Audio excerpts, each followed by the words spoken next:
Hello friends, welcome to Sukaushal. Friends, जैसा कि आप जानते हैं, हमने एचएससी सीईटी मेंस जो अकाउंट्स जॉब है उसका कंप्लीट सिलेबस करवाने के लिए आपके लिए एक बैच स्टार्ट किया हुआ है। और उस बैच की ही आज एक नेक्स्ट क्लास हम करेंगे जिसमें हम करेंगे कंपनी लॉ। तो चलिए स्टार्ट करते हैं। देखो, ये कंपनी लॉ का सिलेबस देख लेते हैं हम सबसे पहले। ये सिलेबस बहुत ज़्यादा वाइड है, इसीलिए हमने इसको दो वीडियोस में डिवाइड किया है। दो वीडियोस में कवर करेंगे हम इस सिलेबस को। जो ये हाईलाइटेड पॉइंट है, जो ये बोल्ड है, ये आज की वीडियो में करेंगे हम, जिसमें कंपनी प्रमोशन ऑफ कंपनी और प्रोमोटर्स और जो कंपनी के इनकॉर्पोरेशन कॉन्टैक्ट्स हैं या इनकॉर्पोरेशन प्रोसीजर, ये memorandum of association, article of association, share capital और ये issue and allotment of share, share certificate, warrants, buyback of share, ये ट्रांसफ़र ट्रांसमिशन, ये सारे टॉपिक आज की इस वीडियो में हम कवर करेंगे। तो चलिए आगे बढ़ते हैं बिना टाइम वेस्ट किए आपका। तो सबसे पहले हम देखते हैं कि कंपनी क्या होती है। देखो, कंपनी क्या होती है कि it is association of persons who टूक मील टुगेदर। देखो, ये जो ये लैटिन वर्ड है कंपनी, जो ये एक लैटिन वर्ड है जिसको हम अगर जैसे डिवाइड करके दो पार्ट्स में इनका मीनिंग देखें तो ये देखो, कॉम का मतलब होता है विद और पेनीज का मतलब ब्रेड, यानी कि साथ में मिलके ब्रेड खाना, साथ में मिलके खाना खाना, यानी कि तो वो उससे बनी है, साथ में मिलके कुछ काम करना, उससे ये वर्ड जो है वो अमर्ज हुआ है। और वैसे कंपनी का क्या मतलब है? कंपनी का मतलब है कि एक association of like minded persons form for the purpose of carrying on some business और अंडरटेकिंग, यानी कि कुछ लोगों का समूह। एसोसिएशन ऑफ पर्सन्स क्या होता है? कुछ लोगों का समूह जो कि मिलके कोई बिजनेस करने के लिए या कोई अंडरटेकिंग, भी बिजनेस ही होता है ना, एंटरप्राइज कोई सेटअप करने के लिए जो साथ में मिलके काम करते हैं, वो होती है हमारी कंपनी। लेकिन आप सोचोगे कि पार्टनरशिप भी तो वही होती है कि जिसमें दो या दो से ज़्यादा लोग मिलके, कुछ लोग मिलके यानी कि काम करते हैं, बिजनेस करते हैं। लेकिन जो कंपनी होती है हमारी, वो एक लीगल पर्सन होती है, कॉरपोरेट बॉडी होती है जिसकी एक लीगल आइडेंटिटी होती है, सेपरेट आइडेंटिटी होती है। लेकिन पार्टनरशिप में जो है वो सेपरेट आइडेंटिटी नहीं होती फर्म की। फर्म जो है वो पार्टनर के साथ लिंक होती है, लेकिन कंपनी अपने मेंबर्स के साथ लिंक नहीं होती। कंपनी अलग एक person, as a artificial person company अपना सारा काम करती है, कंपनी के नाम पे होता है, उसके बिहाफ पे। तो इसलिए ये एक सेपरेट एंटिटी है और लीगल पर्सन है। ठीक है, जो कंपनी की डेफिनेशन है वो देख लेते। कंपनीज एक्ट 2013 के अकॉर्डिंग कंपनी जो है वो एक इनकॉर्पोरेट, कंपनी को हम इनकॉर्पोरेट करते हैं अंडर द एक्ट 2013। इनकॉर्पोरेट का मतलब है उसको रजिस्टर्ड करवाना पड़ता है। और या फिर उससे पहले भी कोई भी अगर एक्ट था, जैसे 1956 का जो कंपनीज एक्ट था, उसके अंदर रजिस्टर्ड हुई कंपनी हो, या फिर 2000 के अंदर जो भी बिजनेस रजिस्टर्ड हुआ है 2013 एक्ट के अंदर अकॉर्डिंग जो रजिस्टर्ड हुआ है कोई बिजनेस, तो वो हमारा क्या होगा? कंपनी। ठीक है, तो कंपनी की करेक्टरिस्टिक्स क्या होती हैं इसके बेस पे? देखो, एक तो सबसे पहली तो यही होगी कि ये रजिस्टर्ड होगी, इनकॉर्पोरेटेड एसोसिएशन, यानी कि रजिस्टर्ड एसोसिएशन होगी जो कि कंपनीज एक्ट के अंदर रजिस्टर्ड होगी। और ये एक आर्टिफिशियल पर्सन होती है। आर्टिफिशियल पर्सन का मतलब है ये बिल्कुल जैसे ह्यूमन बीइंग है, पर्सन है, नेचुरल पर्सन है हम, तो हमारे जैसे ही एक्ट करेगी सारी कंपनी। कंपनी के नाम पे काम होगा, कंपनी का खुद का अकाउंट होगा, सारी चीज़ें होगी, तो इसलिए ये एज ए आर्टिफिशियल पर्सन होती है कंपनी। और कंपनी की जो लाइबिलिटी होती है वो लिमिटेड होती है, क्योंकि हमने पार्टनरशिप में देखा कि पार्टनरशिप या फिर जो सोल प्रोप्राइटरशिप होती है उसमें क्या होता है, जो लाइबिलिटी है जो मेंबर्स की, लाइबिलिटी मेंबर्स की, वो अनलिमिटेड होती है। अनलिमिटेड लाइबिलिटी का क्या मतलब होता है कि जो अनलिमिटेड लाइबिलिटी, उसका क्या मतलब होता है कि जो मेंबर्स हैं, जो ओनर है किसी उस फर्म का, बिजनेस का, उस मेंबर को अपनी पर्सनल एसेट्स भी जो है वो सेल करनी पड़ सकती हैं। अगर कंपनी में कुछ लॉस होता है, अगर बिजनेस में कुछ भी लॉस होता है, तो उस लॉस के केस में उस लॉस को अगर कवर करने में बिजनेस के सारी एसेट्स या प्रॉपर्टी सारी बिजनेस की वो ख़त्म हो जाए तो उसको अपनी पर्सनल जो है वो भी यूज करनी पड़ सकती है। लेकिन लिमिटेड का क्या मतलब होता है? लिमिटेड का मतलब है कि उसकी पर्सनल जो एसेट्स हैं, जो ओनर है उसकी पर्सनल एसेट्स पे कोई वो नहीं होता, सिर्फ जो उसके बिजनेस में लगी हुई एसेट्स हैं सिर्फ उनसे ही वो लॉस जो है वो रिकवर किया जाता है। तो इसलिए इसमें जो कंपनीज में जो लाइबिलिटी होती है मेंबर्स की वो लिमिटेड होती है। दूसरा है परपीचुअल सक्सेशन। परपीचुअल सक्सेशन का मतलब है कि वो जो एक होता भी है बुक में कि चाहे मेंबर आए या जाएं कैसे भी हो, जो कंपनी है उसके एग्जिस्टेंस पे कोई फर्क नहीं पड़ता, इसका एग्जिस्टेंस हमेशा रहता है। It is not affected by the death, retirement और इंसॉल्वेंसी ऑफ एनी मेंबर। देखो पार्टनरशिप फर्म में हमने, आपको याद हो तो हमने जो फाइनेंशियल अकाउंटिंग थी उसमें पार्टनरशिप किया था, तो पार्टनरशिप फर्म में क्या होता था कि अगर पार्टनरशिप फर्म का डिसोल्यूशन एक इस केस में भी हो सकता था कि अगर सारे ही पार्टनर इनसॉल्वेंट हो जाएं या सारे पार्टनर्स रिटायर हो जाए या डेथ हो जाए पार्टनर्स की, तो उस केस में जो पार्टनरशिप फर्म है वो बंद हो जाती थी। लेकिन जो कंपनी है उसके केस में चाहे बेशक से सारे मेंबर इंसॉल्वेंट हो जाएं, डेथ हो जाए, रिटायर हो जाए, कुछ भी हो जाए, मेंबर सारे चले जाएं बेशक से, फिर भी कंपनी जो है वो चलती रहेगी। कंपनी मेंबर्स के ऊपर डिपेंड नहीं है, कंपनी का एग्जिस्टेंस मेंबर्स के एग्जिस्टेंस पे डिपेंड नहीं करता, तो इसलिए इसको बोलते हैं परपीचुअल सक्सेशन। इसके अलावा नेक्स्ट है कॉमन सील। देखो कॉमन सील का क्या मतलब है? साइन, सिग्नेचर, ऑफिशियल सिग्नेचर होते हैं कंपनी के, क्योंकि एक आर्टिफिशियल पर्सन है तो वो ये खुद से तो साइन कर नहीं सकती, लेकिन इसके पास एक सील होती है जो रजिस्ट्रेशन के टाइम पे इसको मिलती है कंपनी को। तो कंपनी के जो साइन होंगे वो एक कॉमन सील होगी, यानी कि कॉमन सील लगी होगी तो उसमें माना जाएगा कि कंपनी ने सिग्नेचर कर रखे। तो कॉमन सील क्या होती है? कंपनी का सिग्नेचर। तो ये करेक्टरिस्टिक्स है कंपनी की, तो एक बिजनेस में अगर ये करेक्टरिस्टिक्स होंगी तो ही वो एक कंपनी कहलाएगा। अब ये वही आगे नेक्स्ट है कि लीगल एंटिटी ऑफ, जो कंपनी है वो लीगल एंटिटी होगी, उसकी खुद की ओनरशिप, जो प्रॉपर्टीज़ है उनकी ओनरशिप वो एक्वायर कर सकती है कंपनी, सेल कर सकती है अपने नाम पे, कुछ भी कॉन्ट्रैक्ट कर सकती है किसी के साथ, क्योंकि एक लीगल पर्सन भी है। मैनेजमेंट और जो ओनरशिप है कंपनी की वो मेंबर्स भी मैनेज कर सकते हैं, या मेंबर्स किसी को अपना रिप्रेजेंटेटिव इलेक्ट कर सकते हैं, या फिर मैनेजमेंट या ओनर, जो इसका मतलब है कि वो सेम भी हो सकते हैं मैनेजमेंट और ओनर, और वो अलग अलग भी हो सकते हैं। वो जैसे जो ओनर होते हैं कंपनी के वे कौन होते हैं? शेयर होल्डर्स होते हैं, क्योंकि जो शेयर्स खरीद लेता है कंपनी का वो ओनरशिप खरीद लेता है, इसका मतलब अगर इक्विटी शेयर्स उन्होंने खरीद लिए तो इसलिए जो ओनर्स होते हैं वो शेयर होल्डर्स तो हम और आप भी हो सकते हैं। हम किसी बड़ी एमएनसी कंपनी के शेयर खरीद लें, हम 2 शेयर भी हमने अगर एक शेयर भी खरीद लिया तो भी हम उसके ओनर बन जाते हैं उस 1% के लिए, जो वो शेयर की वैल्यू हो उतने पैसे के लिए। तो अब ओनर तो हम भी है, लेकिन हम थोड़ी ना उसकी मैनेजमेंट कर रहे हैं, तो इसलिए मैनेजमेंट और ओनरशिप है वो अलग अलग हो सकती है कंपनी के केस में। ट्रांसफरेबिलिटी ऑफ शेयर्स जो है वो फ्रीली ट्रांसफर कर सकते हैं। देखो पार्टनरशिप में ये था कि जो पार्टनर होते हैं वो आपस खुद का शेयर किसी और को नहीं दे सकते दूसरे पार्टनर्स की कंसेंट के बिना, उसको दूसरे पार्टनर्स की कंसेंट चाहिए होती है। लेकिन कंपनी के केस में कोई भी मेंबर कैसे बनेगा? उसने शेयर्स खरीद लिए तो वो कंपनी का मेंबर हो जाता है, तो कोई भी मेंबर अपने शेयर्स फ्रीली एक ट्रांसफर कर सकता है किसी और दूसरे पर्सन को। प्राइवेट के केस में थोड़ा सा अलग होता है, प्राइवेट कंपनीज के केस में वो फ्रीली नहीं दे सकते, लेकिन पब्लिक कंपनी जो है उसके केस में बिल्कुल फ्रीली दे सकते हैं, अपने शेयर्स किसी और पर्सन को हम सेल कर सकते हैं। तो नेक्स्ट है टाइप ऑफ कंपनीज। अब कंपनीज देखो कुछ तो आप ये पता भी होगा आपको कि जैसे देखो प्राइवेट कंपनी होती है, पब्लिक कंपनी होती है, या फिर 1 पर्सन कंपनी होती है।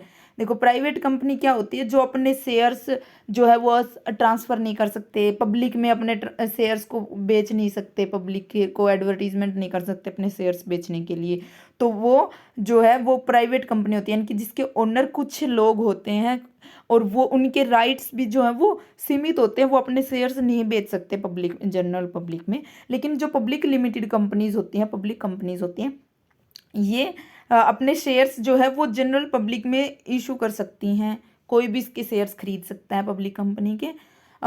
जो 1 पर्सन कंपनी, इनके कुछ मेंबर्स की भी लिमिट होती है, जैसे प्राइवेट कंपनी में मिनिमम 2 और मैक्सिमम की कुछ लिमिट होती है, शायद 50 होगी, आगे नेक्स्ट स्लाइड में है वो हम देख लेंगे तब। तो और पब्लिक कंपनी में अनलिमिटेड होती है कि कितने भी हो सकते हैं उसके मेंबर। और ऐसे ही एक और कंपनी जो ये 1 पर्सन कंपनी है, ये 2013 के एक्ट के बाद ही आई है। ये 1 पर्सन कंपनी का कंसेप्ट, 1 पर्सन कंपनी का मतलब है कि सिर्फ एक बंदा, एक सिंगल पर्सन भी कंपनी चला सकता है, कंपनी बना सकता है, अपने बिजनेस को एज अ कंपनी रजिस्टर्ड करवा सकता है एक सिंगल पर्सन भी। तो उसको हम बोलेंगे 1 पर्सन कंपनी। और ये भी एक तरह की प्राइवेट लिमिटेड कंपनी होती है, पब्लिक कंपनी नहीं होती 1 पर्सन कंपनी। ठीक है। और जो इसके अलावा ये तो हो गए हमारी कंपनी के टाइप्स, इसके बेस पे कि उसके मेंबर्स कौन हैं, कि जनरल पब्लिक है या कुछ प्राइवेट लोग हैं। और इसके अलावा जो कंपनी है उसको हम इस तरह भी डिवाइड कर सकते हैं कि company limited by shares, limited by guarantee और अनलिमिटेड कंपनी। इनको आगे की स्लाइड में डिटेल में भी देख लेते हैं। देखो, पब्लिक कंपनी जो है उसकी जो मिनिमम शेयर कैपिटल है वो 5 लाख होनी चाहिए, और minimum paid up share capital. और प्राइवेट कंपनी की जो है वो 1 लाख होनी चाहिए। जो मेंबर्स हैं वो मैं 50 बोल रही थी, सॉरी, वो 200 तक की लिमिट है कि 200 तक मैक्सिमम मेंबर हो सकते हैं एक प्राइवेट कंपनी में। लेकिन पब्लिक कंपनी में अनलिमिटेड हो सकते हैं, मिनिमम 7 होना जरूरी है, लेकिन मैक्सिमम की कोई लिमिट नहीं है। जो पब्लिक लिमिटेड कंपनी होती है वो अपने शेयर्स इजीली ट्रांसफ़र कर सकते हैं एक दूसरे को, जो मेंबर हैं वो अपने शेयर्स ट्रांसफ़र कर सकते हैं किसी 3rd पर्सन को भी। लेकिन प्राइवेट कंपनी में ऐसा नहीं होता। प्राइवेट में शेयर्स के ट्रांसफ़र पे रिस्ट्रिक्शंस होती हैं। अगर उनकी डीड होती है एक, जैसे पार्टनरशिप डीड होती है वैसे एग्रीमेंट होता है, तो अगर उस एग्रीमेंट में है तो उसके अकॉर्डिंग ही वो अपना शेयर्स जो है वो ट्रांसफ़र कर सकते हैं। जबकि 1 पर्सन कंपनी में सिर्फ एक ही मेंबर होता है, और इसमें भी कुछ लिमिटेशंस होती हैं कि ये प्राइवेट कंपनी ही होती है, ये पब्लिक नहीं होती, क्योंकि पब्लिक में तो फिर वो अनलिमिटेड मेंबर्स हो जाएंगे ना, लेकिन इसमें सिर्फ एक ही मेंबर होता है। ठीक है। अब जो ये टाइप थे कि कंपनी लिमिटेड बाय शेयर्स या लिमिटेड बाय गारंटी या अनलिमिटेड कंपनी। देखो, अनलिमिटेड लाइबिलिटी कंपनी का मतलब है कि जिसकी लाइबिलिटी अनलिमिटेड होती है, जिसमें मेंबर्स की लाइबिलिटी अनलिमिटेड होती है, यानी कि मेंबर्स को लॉस के केस में अपनी पर्सनल एसेट्स भी बेचनी पड़ सकती हैं, तो वो होगी unlimited company, unlimited liability company, sorry. तो ये जो अनलिमिटेड लाइबिलिटी कंपनी है, ये हमने अब आप कहोगे कि फीचर्स में तो ये था कि सिर्फ लिमिटेड लाइबिलिटी होती है कंपनी की, वो क्योंकि जो कंपनीज एक्ट 2013 है, इंडियन कंपनीज एक्ट, उसके अकॉर्डिंग ये अनलिमिटेड, उसमें अनलिमिटेड लाइबिलिटी कंपनी का कोई कंसेप्ट ही नहीं है। तो इंडिया में ये एग्जिस्ट नहीं करती अनलिमिटेड लाइबिलिटी कंपनी। किसी और कंट्री में हो सकती है कि इस तरह की भी कंपनी होती है जिनमें लाइबिलिटी जो है मेंबर्स की वो अनलिमिटेड होती है। और ये नेक्स्ट क्या है कि companies limited by guarantee company, इसमें क्या होता है कि जो लिमिट है, अब जो लाइबिलिटी की लिमिट है कि उनको कितनी पैसे तक देने पड़ सकते हैं, अब किसी मेंबर को, जो उसका शेयर होल्डर है, ओनर है, उसको कितने पैसे देने पड़ सकते हैं। तो वो एक तो होता है तरीका कि उसने जितने शेयर्स खरीद रखे हों, तो उन शेयर्स की जो वैल्यू है उसको सिर्फ उतने ही पैसे देने पड़ेंगे। अगर कंपनी इंसॉल्वेंट हो जाती है ऐसे केस में, या लॉस हो जाता है कंपनी का, तो कंपनी जो है उस मेंबर से सिर्फ उतने ही पैसे मंगवा सकती है जितने उसने शेयर खरीद रखे हैं। ठीक है। लेकिन जो ये लिमिटेड बाय गारंटी होती है, इसमें क्या है कि कुछ जैसे गारंटी दे दी मेंबर ने कि वो 1 लाख तक का जो लाइबिलिटी है उसकी गारंटी लेता है। तो यानी कि अगर लॉस होता है कंपनी को, और कंपनी पैसे मंगवाते हैं, कंपनी के जो प्रोमोटर्स हैं, मैनेजर्स हैं, वो तो वो मेंबर्स से, शेयर होल्डर्स से, यानी कि जो ओनर है कंपनी के, अलग अलग मेंबर्स हैं, बहुत सारे हो सकते हैं, तो उनसे सिर्फ वो 1 लाख तक के ही मंगवा सकते हैं, जितना उनके साथ एग्रीमेंट हुआ है ना, जितने की वो गारंटी दी है उन्होंने। तो ऐसे जो जिसमें गारंटी दी होती है कुछ 1% की, तो वो वाउंड अप के टाइम में, या कंपनी इंसॉल्वेंट हो रही हो, बंद हो रही हो, ऐसे केस में सिर्फ वो जितनी गारंटी दी है उस मेंबर ने, तो उतनी ही वो उसकी लाइबिलिटी बनती है, उसके ज़्यादा उससे नहीं मंगवा सकते वो। ठीक है। और अब आप ये चीज़ सोचा होगा आपने कि जो ये कंपनी लिमिटेड, ये जो लिमिटेड बाय शेयर्स है, इसका क्या मतलब हुआ। जब ये देखो, लिमिटेड बाय शेयर्स में मैंने आपको बताया कि जितने के शेयर्स खरीदे, आप जितने के शेयर्स खरीद लिए तो इनके पैसे तो दे ही दिए, फिर बाद में क्या बचा। तो देखो, इसके लिए इसमें जैसे देखो एग्जांपल से समझ लेते हैं। जैसे 100 रुपये का शेयर था, हमने वो नहीं पढ़ी अपने कॉरपोरेट अकाउंट्स में, जब शेयर्स मंगवाते हैं, शेयर्स की अलॉटमेंट होती है, तो एक बार वो कुछ पार्ट्स में डिवाइड होते हैं शेयर्स की 100 रुपीज़, जैसे 10 रुपये अप्लीकेशन के होंगे, 20 रुपये अलॉटमेंट के होंगे, उसके अलावा कॉल मनी होती है, जैसे 30 रुपए की, 20 रुपए की, ऐसे करके मतलब डिवाइड करते हैं हम इसको। ये 30 कर लेते हैं तो 100 हो जाएगा। तो ये शेयर्स की जो वैल्यू है हमने उसको अलग अलग पार्ट्स में डिवाइड कर लिया, अलग अलग। तो सिर्फ हमने मान लो कंपनी ने सिर्फ ये 30 या फिर ये 50 रुपीज़ मंगवाए हैं तो 50 रहते हैं। तो इंसॉल्वेंसी के केस में, वाउंड अप के केस में कंपनी जो है सिर्फ ये रिमेनिंग 50 रुपीज़ ही मंगवा सकती है शेयर होल्डर से। वो बात, ये पूरे 100 नहीं मंगवाएगी क्योंकि ये 50 तो उसने पहले से दे दिए, और इसके अलावा भी कुछ नहीं मंगवा सकती, सिर्फ उस 100 रुपीज़ का ही ओनर है उस वो, और लिमिटेड बाय शेयर्स है कंपनी, तो वो सिर्फ 100 रुपीज़ तक ही मंगवा सकती है। 50 मंगवा लिए, 50 ही और मंगवा सकती है। तो ये लिमिटेड बाय शेयर्स इस तरह से काम करता है कि यानी कि जो वैल्यू रहती है शेयर्स की, जो कॉल मनी रहती है या फिर कोई फर्स्ट कॉल रहती है, सेकंड कॉल रहती है, अलॉटमेंट के पैसे रहते हैं, तो वो सिर्फ वही उतने ही मंगवा सकते हैं। ठीक है, उसके अलावा और कुछ नहीं मंगवा सकते हैं। अब नेक्स्ट है हमारा कि कंपनी का प्रमोशन कैसे होता है। प्रमोशन या इनकॉर्पोरेशन ऑफ कंपनी जो है वो क्या होता है और कैसे होता है कंपनी का प्रमोशन या इन देखो, फॉर्मेशन ऑफ कंपनी का मतलब होता है, सॉरी, प्रमोशन ऑफ कंपनी का मतलब होता है कि इसको ही हम फॉर्मेशन बोलते हैं। फॉर्मेशन का मतलब होता है कि कंपनी को स्टेप बाय स्टेप कंपनी को लेके आना एग्जिस्टेंस में, वो ही होता है फॉर्मेशन ऑफ कंपनी। यानी कि कंपनी का फॉर्म होना ये होता है ना कि फॉर्मेशन, कि इनको बनना। तो एक कंपनी बनती कैसे है, हमें कंपनी बनती कैसे, कंपनी कैसे बनेगी, सबसे पहले उसका प्रमोशन होगा। प्रमोशन होने का मतलब है कि उसका जो ये रजिस्ट्रेशन से पहले की जो प्रोसेस होती है वो प्रमोशन होती है। कि कंपनी का आइडिया लेके आना कि ये कंपनी होगी इस तरह की, इसमें ये प्रोमोटर्स, कुछ लोग जो लेके आइडिया लेके आते हैं कंपनी को बनाने के लिए, वो प्रोमोटर होते हैं। और वो जो आइडिया लेके आना और ये जो उसके रजिस्ट्रेशन से पहले जो भी फॉर्मेलिटीज़ होती हैं वो सारी पूरी करना, वो सारा वो काम होता है प्रमोशन ऑफ ए कंपनी, उसको बोलते हैं प्रमोशन ऑफ ए कंपनी। उसके बाद कंपनी का रजिस्ट्रेशन होता है, क्योंकि रजिस्ट्रेशन से पहले की भी बहुत सारी चीज़ें होती है ना, तो वो सारी चीज़ें हम बिल्कुल, जब आइडिया आता है ना, उस आइडिया से स्टार्ट हो जाता है प्रमोशन ऑफ ए कंपनी। ठीक है, उसके बाद इनकॉर्पोरेशन या फिर रजिस्ट्रेशन बोलते हैं इसको, कि कंपनी का रजिस्ट्रेशन करवाना पड़ता है। रजिस्ट्रेशन के बाद कंपनी के शेयर कैपिटल जो है वो इशू होती है, कैपिटल सब्सक्रिप्शन हम इसको बोलते हैं। कि क्योंकि रजिस्ट्रेशन के टाइम पे ही जो ये डिसाइड हो जाता है कि कंपनी किस टाइप की कंपनी होगी, प्राइवेट होगी, पब्लिक होगी। या वो पब्लिक है तो उसको शेयर इशू करने हैं, तो वो शेयर इशू करना, से उस शेयर से पैसे आना, अप्लीकेशन वो मनी रिसीव करना, शेयर से शेयर कैपिटल रिसीव करना, तो वो सारे काम कैपिटल सब्सक्रिप्शन में आएंगे। और जब कैपिटल आ जाती है कंपनी के पास, उसके बाद जो है बिजनेस स्टार्ट होता है कंपनी का। तो एक कंपनी को एग्जिस्टेंस में लेके आने के लिए, कंपनी को बनाने के लिए जो की जो प्रोसेस है उसी को हम बोलते हैं फॉर्मेशन ऑफ कंपनी। ठीक है, इसमें प्रमोशन और इनकॉर्पोरेशन के जो स्टेजेस हैं वो आते हैं। ठीक है, तो ये एक एक करके अब हम करेंगे नेक्स्ट। तो ये देखो, सबसे पहले ये प्रमोशन ऑफ कंपनी है। प्रमोशन ऑफ कंपनी की यानी कि ये फर्स्ट स्टेज है फॉर्मेशन ऑफ अ कंपनी की, यानी कि कंपनी को बनाने की जो पहली स्टेज है, जो जिसमें कंपनी एग्जिस्टेंस, कंपनी के बारे में सोचना, कंपनी का जो कंसेप्ट है उसका जन्म होना, यानी कि कंसेप्चुअलाइजेशन और birth of a company, and determination of purpose for which the company is form. यानी कि एक आइडिया कि हम इस चीज़ के लिए बिजनेस हमारा सेटअप कर रहे हैं, इस चीज़ के लिए हम कंपनी बनाएंगे अपनी, तो वो सारी चीज़ें डिसाइड करना, क्योंकि वो सारी पहले ही होती है ना प्रोसेस, ये चीज़ें तो रजिस्ट्रेशन की बाद में देखते हैं हम कि हाँ हमें फिर इसका रजिस्ट्रेशन भी करवाना है। पहले तो हमारा आइडिया ही आएगा ना, उस आइडिया को हम कैसे उसको फिजिबल बनाना है उसके लिए काम करेंगे, फिर उस आइडिया को हम रजिस्टर्ड करवाएंगे, इनकी कंपनी को हम रजिस्टर्ड करवाएंगे। The person who conceive company or invest the initial funds are known as promoters. देखो, जो प्रमोशन का काम करते हैं, यानी कि जो आइडिया लेके आए हैं और जो सबसे पहले उसमें जो फंड्स इन्वेस्ट करके वो स्टार्ट करते हैं कंपनी, उसी को हम बोलते हैं प्रोमोटर्स।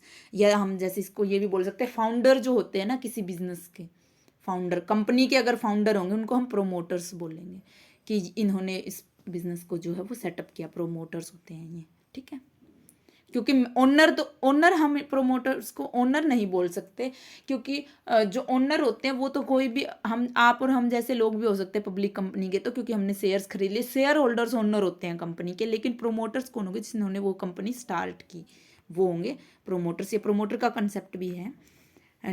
आगे करेंगे हम प्रमोटर्स की भी पूरी जो सिलेबस में दिया हुआ उसकी ड्यूटीज़ वगैरह सारी चीज़ें वो तब करेंगे। लेकिन ये हम स्टेप्स देख लेते हैं, जिसमें हमने देखा कि पहले प्रमोशन ऑफ अ कंपनी होगा, जिसमें जो आइडिया है कंपनी को सेटअप करने का वो, उसके बाद कंपनी का रजिस्ट्रेशन। रजिस्ट्रेशन में जो कंपनीज एक्ट 2013 के जो प्रोविजंस हैं, जो जो फॉर्मेलिटीज़ हैं, यानी कि जो जो प्रोविजंस हैं उनको मीट करके उनके सारे जो रूल्स रेगुलेशन है उनके अकॉर्डिंग सारी डॉक्यूमेंटेशन की जो प्रोसेस है उसको हम रजिस्ट्रेशन बोलते हैं। रजिस्ट्रार के पास जाके ये रजिस्ट्रेशन होगा। और रजिस्ट्रेशन या इनसे पहले कुछ कॉन्ट्रैक्ट होते हैं, प्री इनकॉर्पोरेशन कॉन्ट्रैक्ट भी बोलते हैं कि देखो प्रमोशन के बाद वैसे ये आता है कि प्री इनकॉर्पोरेशन कॉन्ट्रैक्ट्स होंगे कुछ, और उस प्री इनकॉर्पोरेशन कॉन्ट्रैक्ट के बेस पे जो है हमारा इनकॉर्पोरेशन या फिर रजिस्ट्रेशन होगा।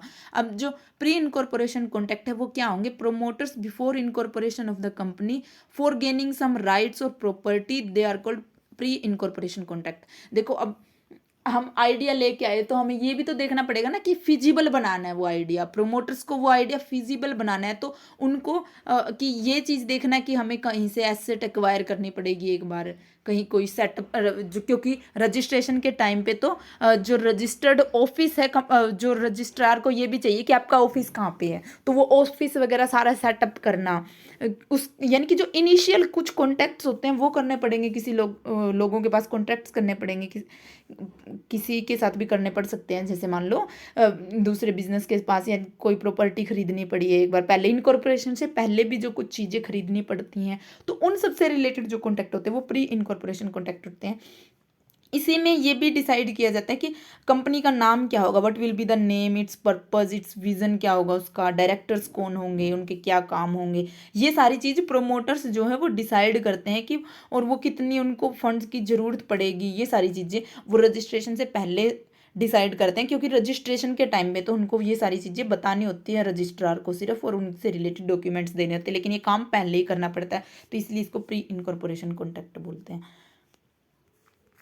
और फिर प्री इनकॉर्पोरेशन कॉन्टैक्ट्स करने के बाद जब ये सारी चीज़ें डिसाइड हो जाती है कि कहाँ क्या सेटअप होगा, क्या सिस्टम होगा, क्या हमारा ऑब्जेक्टिव होगा बिजनेस का, ये सारी चीज़ें होने के बाद हम रजिस्ट्रेशन कराते हैं कंपनी का। तो रजिस्ट्रेशन के लिए प्रोसीजर है रजिस्ट्रेशन का, इनकॉर्पोरेशन या रजिस्ट्रेशन सेम चीज़ होती है।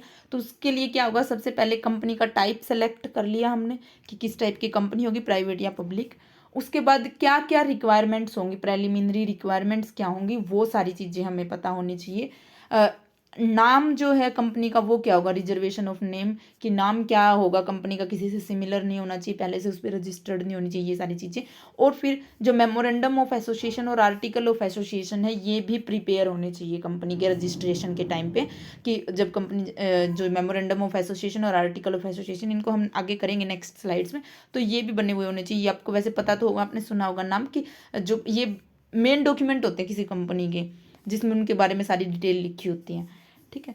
उसके बाद ये सारे डॉक्यूमेंट्स और इनसे रिलेटेड सारी इन्फॉर्मेशन रजिस्ट्रार के पास जो है वो सबमिट करवानी पड़ती है, filling of the document with registrar of the companies.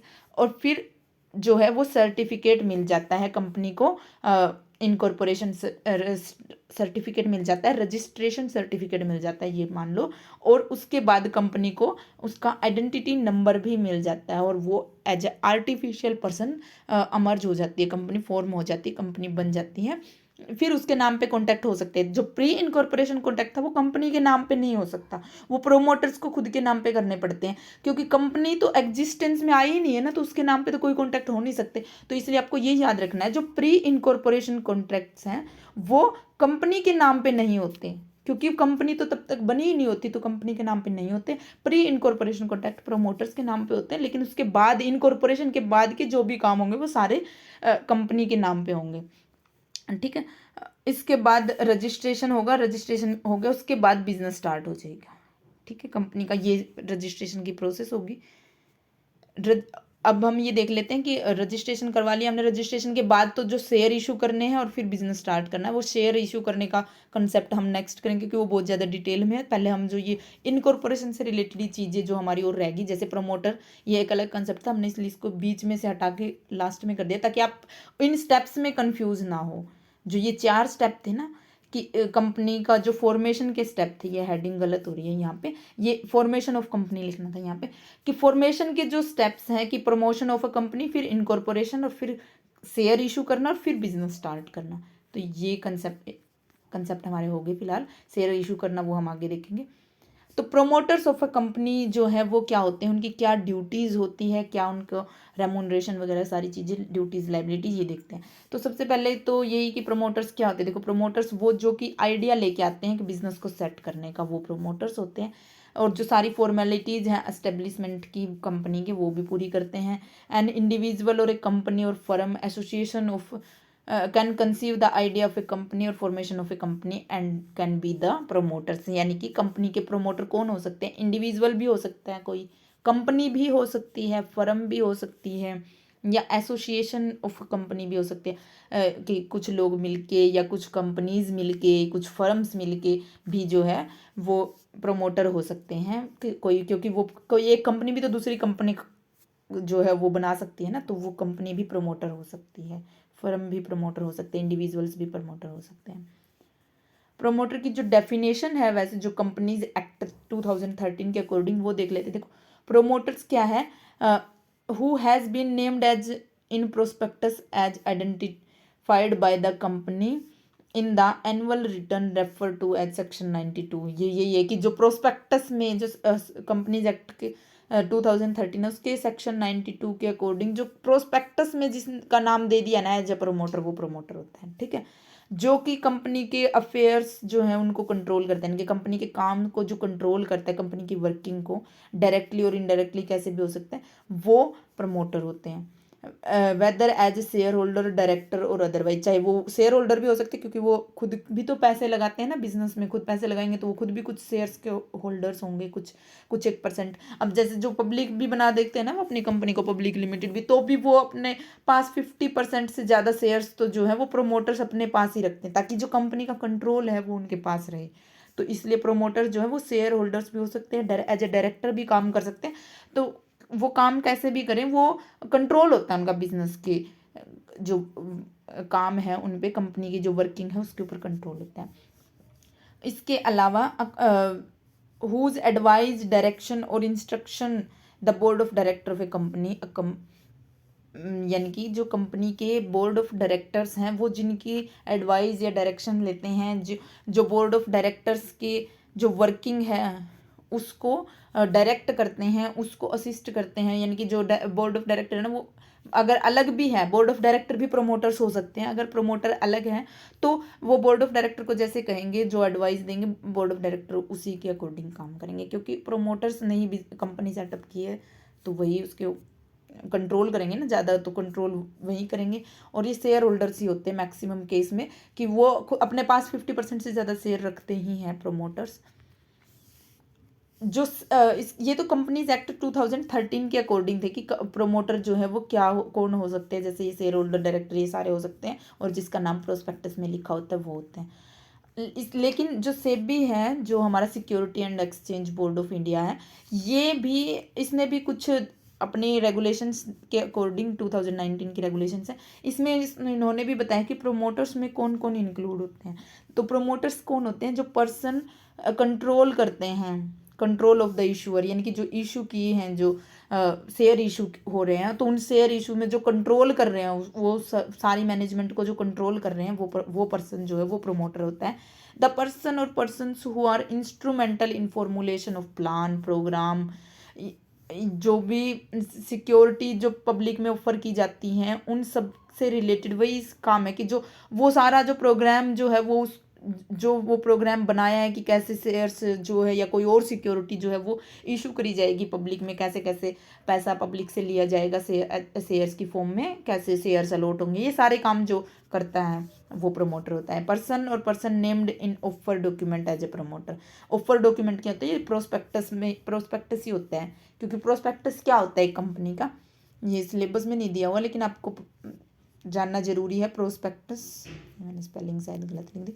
Prospectus क्या होता है कि जिसमें कंपनी जो है अपनी वो एडवर्टीजमेंट देती है शेयर्स की। जब वो पब्लिक को शेयर इशू करती है तो कंपनी बताती है, एक प्रोस्पेक्टस इशू करती है, वो ऑफर डॉक्यूमेंट होता है जिसमें कंपनी एडवर्टीजमेंट करती है कि देखो हमने इतने शेयर्स जो है वो पब्लिक में बेचने के लिए निकाले हैं कि आप ये शेयर खरीद सकते हो, इस वैल्यू पे खरीद सकते हो हमारी। और वो अपनी कंपनी के बारे में भी बताते हैं, जैसे यूनिवर्सिटीज़ में एडमिशन के लिए निकलती है, कॉलेजेस में, यूनिवर्सिटीज़ में, तो वो नहीं निकालते अपना सारी, अपने बारे में भी बताती है वो यूनिवर्सिटी या कॉलेज कि हमारे कॉलेज की ये फीचर्स हैं और इन कोर्सेज में हम एडमिशन दे रहे हैं। वैसे ही शेयर इशू करते टाइम कंपनी से प्रोस्पेक्टस इशू करती हैं, उसी को हम ऑफर डॉक्यूमेंट भी बोलते हैं कि हमने शेयर्स के लिए ऑफर निकाला है कि आप ये शेयर्स खरीद सकते हो हमारी कंपनी के। अपने कंपनी के बारे में सारी बताती कि हमारी ये प्रॉफिट्स हो रही है, ये बिजनेसेस हैं हमारे, सारी चीज़ें जो ज़रूरी होनी चाहिए शेयर इशू करते टाइम जो बतानी पब्लिक को, वो सारी इन्फॉर्मेशंस बताते हैं और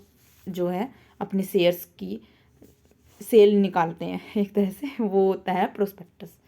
ठीक है, तो प्रोस्पेक्टस में जिसका नाम होता है जो प्रमोटर, वही प्रमोटर होता है। ये भी उसमें सेम बात है, बस ये इन्होंने सेबी ने जो है वो उसके अकॉर्डिंग बताई है कि इशू के टाइम पे ही, जो शेयर इशू के टाइम पे ही जो चीज़ें होती हैं, जो पर्सन कंट्रोल करता है सारा, वो प्रमोटर होता है।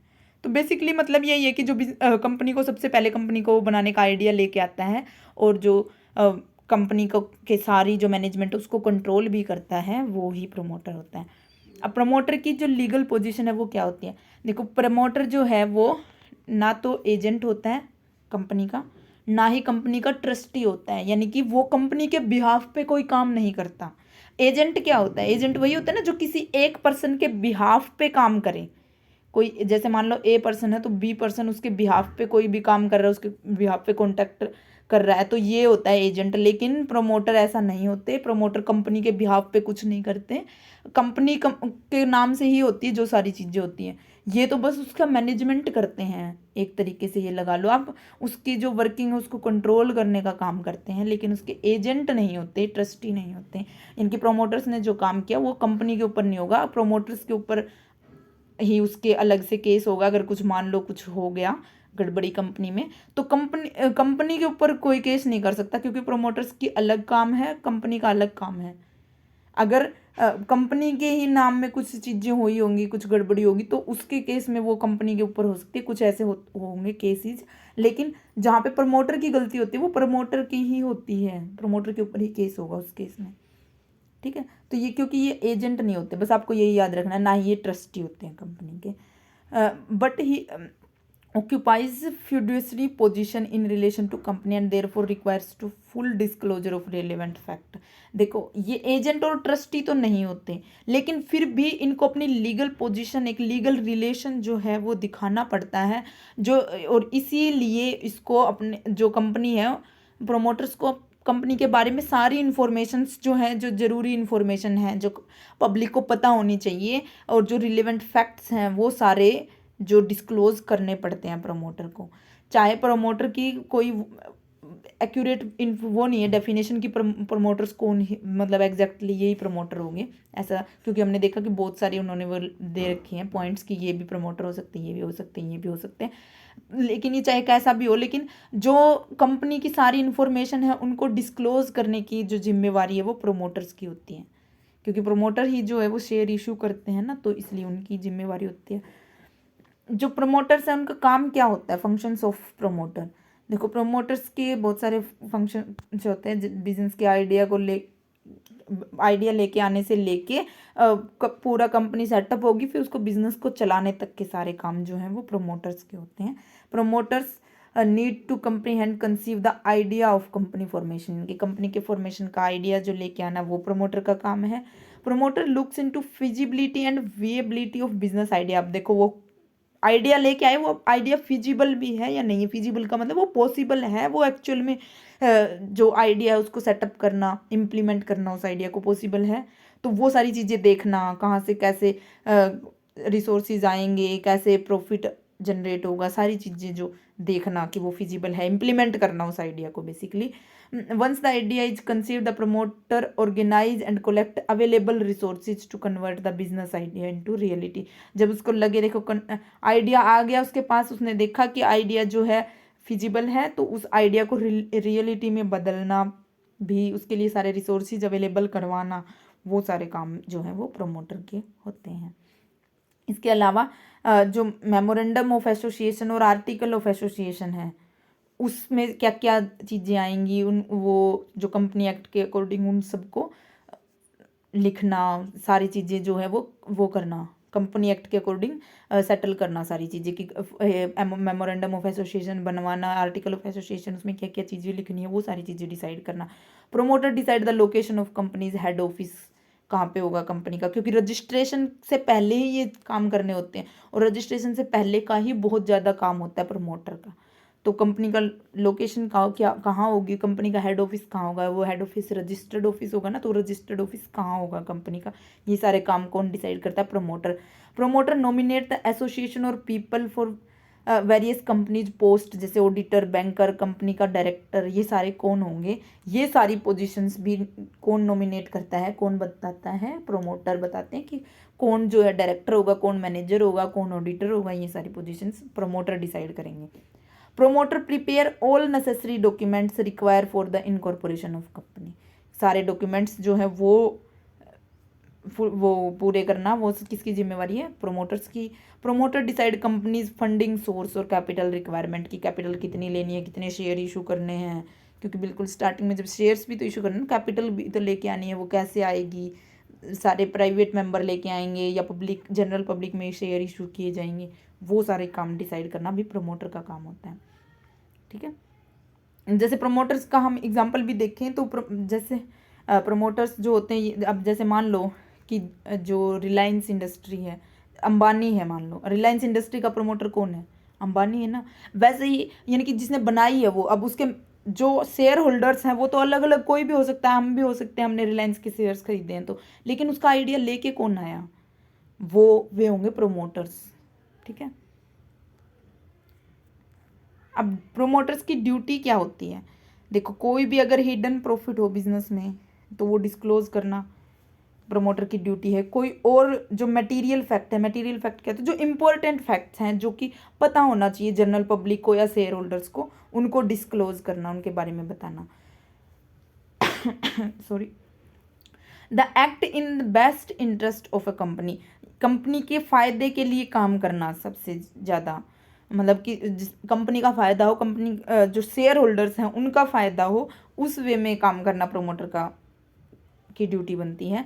दूसरा क्या है कि डिस्क्लोज ऑल प्राइवेट एग्रीमेंट्स, जितने भी एग्रीमेंट अगर किए हैं जो प्रोमोटर्स हैं उन्होंने कंपनी के फॉर्मेशन के लिए या कंपनी को एस्टेब्लिश करने के लिए जितने प्री इनकॉर्पोरेशन एग्रीमेंट किए हैं या जो एग्रीमेंट्स पब्लिक को नहीं पता, शेयर होल्डर्स को नहीं पता, उनको डिस्क्लोज करना, वो भी जो ड्यूटी बनती है प्रोमोटर्स की।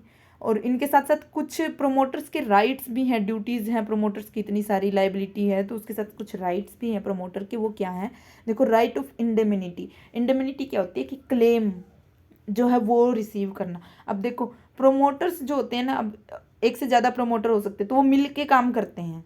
अब चाहे उन्होंने हिडन प्रॉफिट लिया है या फॉल्स स्टेटमेंट्स बनाई हैं, कुछ भी किया, उन्होंने गलत भी किया है, मिल के किया है ना, तो उसके लिए वो इक्वली रिस्पॉन्सिबल होंगे। अब मान लो 3 प्रोमोटर्स हैं तो वो तीनों इक्वली रिस्पॉन्सिबल होंगे अगर उन्होंने कुछ फ्रॉड किया है, कुछ फॉल्स स्टेटमेंट्स बनाई हैं, कुछ प्रॉफिट नहीं दिखाए, छुपाए हैं, कुछ भी किए हैं। तो अब जब मान लो केस होगा इन तीनों के ऊपर, कुछ लीगल एक्शंस होंगे, तो लीगल एक्शन होंगे तो या कुछ तो इससे इनको नुकसान होगा तो वो नुकसान इन तीनों की जिम्मेवारी है। तो एक जो प्रमोटर है, अब ये ABC थे मान लो, तो इनमें से मान लो A प्रमोटर को ही सारा इन्होंने ब्लेम कर दिया, B और C ने, तो जो ये A प्रमोटर है ये इनसे कंपनसेशन जो है वो क्लेम कर सकता है, क्योंकि जो सारे के सारे जो प्रोमोटर्स हैं वो मिलके उस काम के लिए रिस्पॉन्सिबल है, इक्वली रिस्पॉन्सिबल है वो कंपनी के काम के लिए, तो इसलिए वो अपना क्लेम कर सकते हैं कंपनसेशन दूसरों से, दूसरे प्रोमोटर्स जो हैं उनसे। इसी को हम बोलते हैं राइट ऑफ इंडेमिनिटी। दूसरा है right of preliminary expenses. Preliminary expenses क्या होते हैं, जो शुरुआती खर्चे यानी कि जो बिजनेस को सेटअप करने के लिए पूरा कंपनी की फॉर्मेशन में जो भी खर्चा आया है, वो सारे खर्चे जो है वो कंपनी से चार्ज कर सकते हैं प्रोमोटर्स बाद में, कि कंपनी के अकाउंट से फिर वो प्रोमोटर्स के अकाउंट में ट्रांसफ़र हो सकते हैं, वो सारे एक्सपेंसेस वो ले सकते हैं, क्लेम कर सकते हैं। दूसरा राइट फॉर रेमुनरेशन। अब देखो प्रोमोटर्स इतना सारा काम किया, उन्होंने आइडिया लेके आए, फिर उसको आइडिया को इम्प्लीमेंट किया, इतने सारे लोगों से कांटेक्ट किए, जो रिसोर्सेज थे वो जनरेट किए, सारा काम किया, बाद में भी वो कंट्रोल करते हैं कंपनी के बिजनेस को, तो उनको कुछ रेमुनरेशन भी मिलना चाहिए, उसके बदले उनको सैलरी, कमीशन या प्रॉफिट कुछ मिलना चाहिए ना, तो वो होता है रेमुनरेशन। रेमुनरेशन के आगे टाइप्स हैं, वो भी हमने इसमें आगे किए हैं, वो हम डिटेल में कर लेंगे। तो रेमुनरेशन का भी जो राइट होता है प्रोमोटर्स के पास, वो भी क्लेम कर सकते हैं कंपनी से। अब कंपनी के प्रोमोटर्स की लाइबिलिटी वो वही होगी जो वो ड्यूटीज़ थी कि जो वो सीक्रेट प्रॉफिट नहीं रख सकते, उनको डिस्क्लोज करना पड़ता है। लाइबल फॉर डैमेज और लॉस अगर किसी पर्सन को हुआ है शेयर सब्सक्राइब, क्योंकि देखो जो सब्सक्रिप्शन, ये क्या होता है, शेयर्स इशू किए, तो शेयर इशू करने में, सब शेयर इशू करवाने में वो इशूअर कौन था, प्रोमोटर था, तो सारी जिम्मेवारी भी उसकी होती है। अगर किसी पर्सन को कोई लॉस होता है उसकी वजह से, तो वो लॉस जो है वो उसकी जिम्मेवारी किसकी होती है, प्रोमोटर्स की। They are criminally liable for mention untrue statements in the prospectus. देखो वो प्रोस्पेक्ट जो ऑफर डॉक्यूमेंट जो इशू किया था शेयर इशू करने के टाइम पे, तो उसमें अगर कुछ गलत लिखा और उसकी वजह से किसी को कुछ भी नुकसान हुआ, तो वो क्रिमिनली भी लाइबल होंगे, क्योंकि वो क्राइम माना जाएगा अगर उन्होंने कुछ अनट्रू स्टेटमेंट लिखी हैं तो। They can held liable for public examination of private company document when there are reports alleging fraud. देखो अगर वो जैसे कि उनके पब्लिक एग्जामिनेशन भी हो सकता है, अगर प्राइवेट कंपनी के डॉक्यूमेंट में कुछ ऐसे फ्रॉड है, बार बार फ्रॉड हो रहा है कंपनी के, तो उनका जो है वो एक तरह से उनकी जांच भी हो सकती है, और उसके पास जो भी जो लीगल एक्शन है वो उनके अगेंस्ट हो सकते हैं।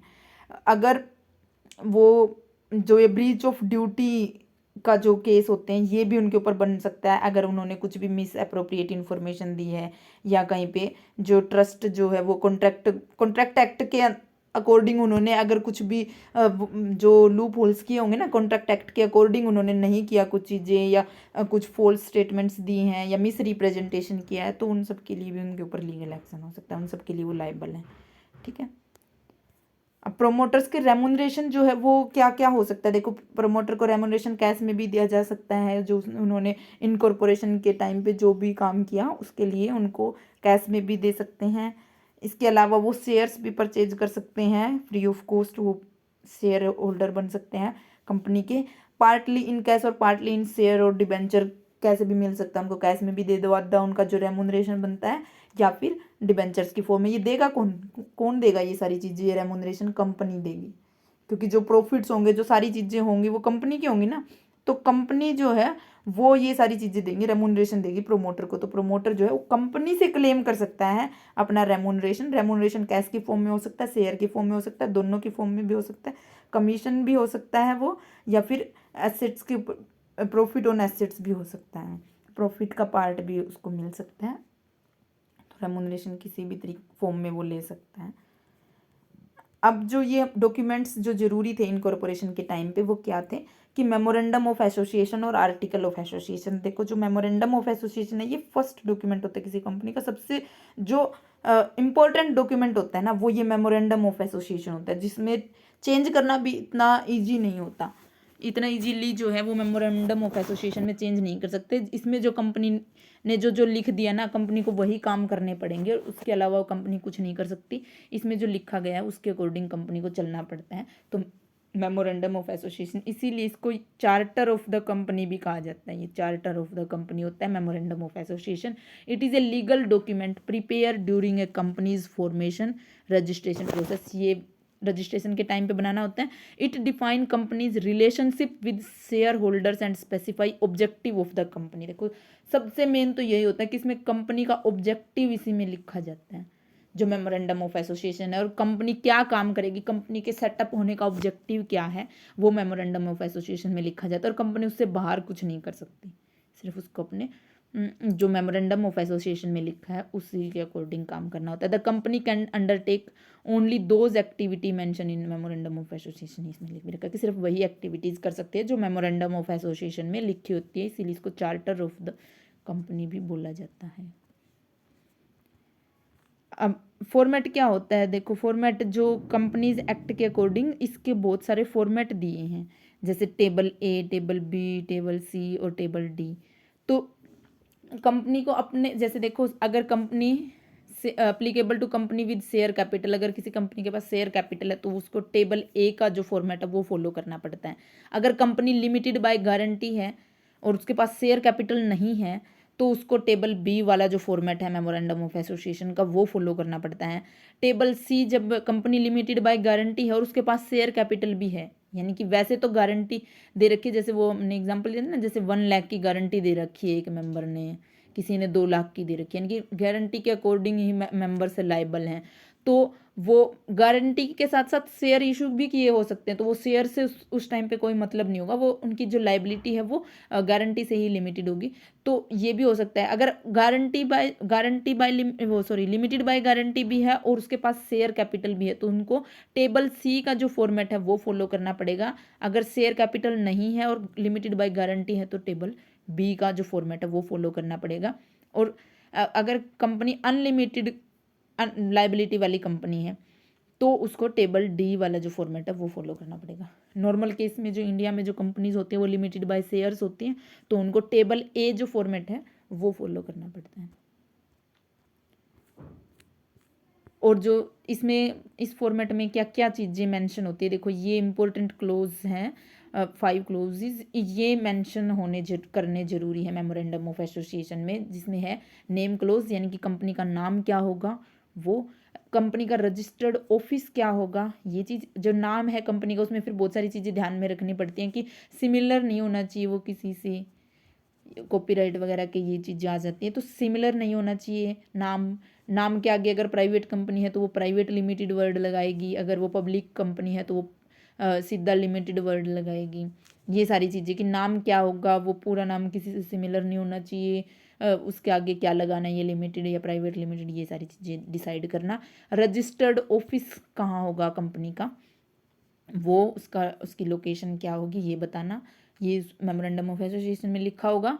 ऑब्जेक्टिव क्या होगा, ऑब्जेक्ट क्लोज में होता है, ऑब्जेक्टिव क्या होगा कंपनी का, कंपनी किस काम के लिए सेटअप हो रही है, क्या क्या काम करेंगे कंपनी में, तो वो ऑब्जेक्ट क्लोज होगा। ऑब्जेक्टिव क्या है कंपनी का, जिसमें पर्पस कंपनी का लिखा जाएगा। लाइबिलिटी क्लोज की कंपनी जो है वो लिमिटेड बाय शेयर्स है, लिमिटेड बाय गारंटी है, ये सारी चीज़ें कि के जो मेंबर्स हैं उनकी लाइबिलिटी क्या है उससे रिलेटेड जो इन्फॉर्मेशन है वो लाइबिलिटी क्लोज में होगी। और कैपिटल क्लोज में कि कैपिटल कहाँ से आएगी, कितनी आएगी, ऑथोराइज्ड कैपिटल, ये सारे आगे कैपिटल के टाइप्स हैं, हम देखेंगे कि कैपिटल कितनी होगी, कौन सी कैपिटल होगी, रजिस्टर्ड कैपिटल कितनी होगी, ये सारी इन्फॉर्मेशन जो है वो कैपिटल क्लोज में लिखनी होती है।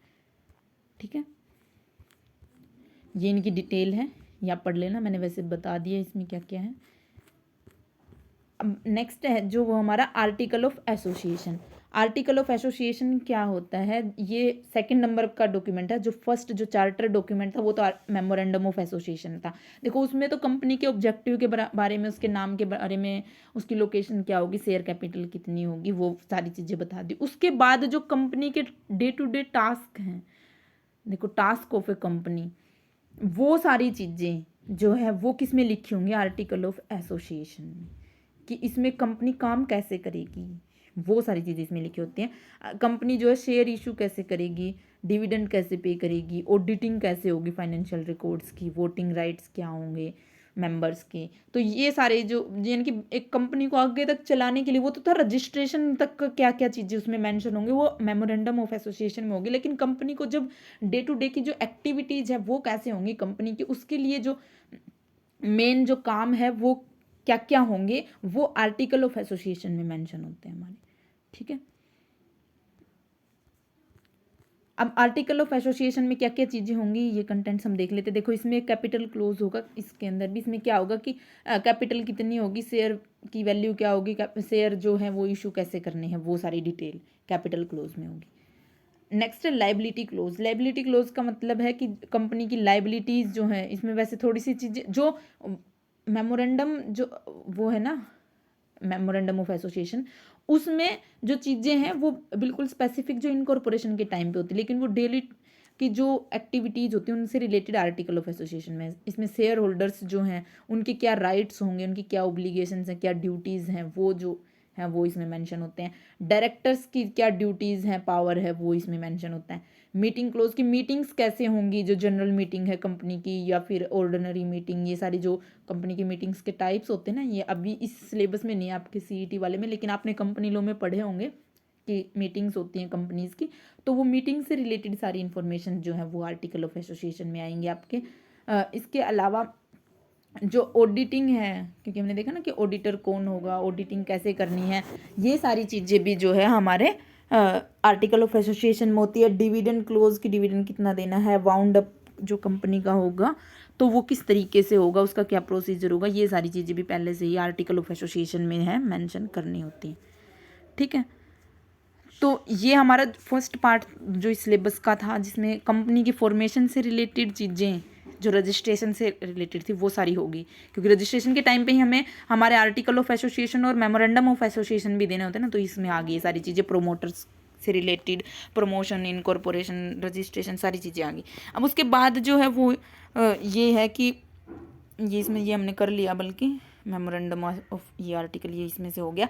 अब इसमें हम ये करेंगे, ये वाला पार्ट शेयर कैपिटल टाइप्स और ये चीज़ें और कर देख लेते हैं एक बार। शेयर कैपिटल से रिलेटेड जो चीज़ें, शेयर से रिलेटेड सारी चीज़ें वो देख लेते हैं। तो शेयर से रिलेटेड चीज़ें उससे पहले देखो हम देख शेयर कैपिटल देखो क्या होती है।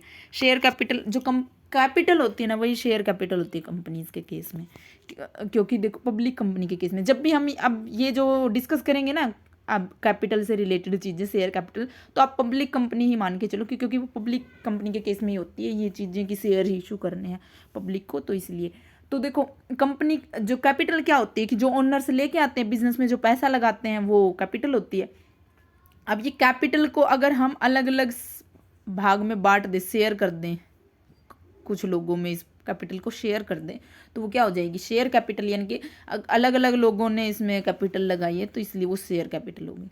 ठीक है, शेयरिंग की है उन्होंने कैपिटल की।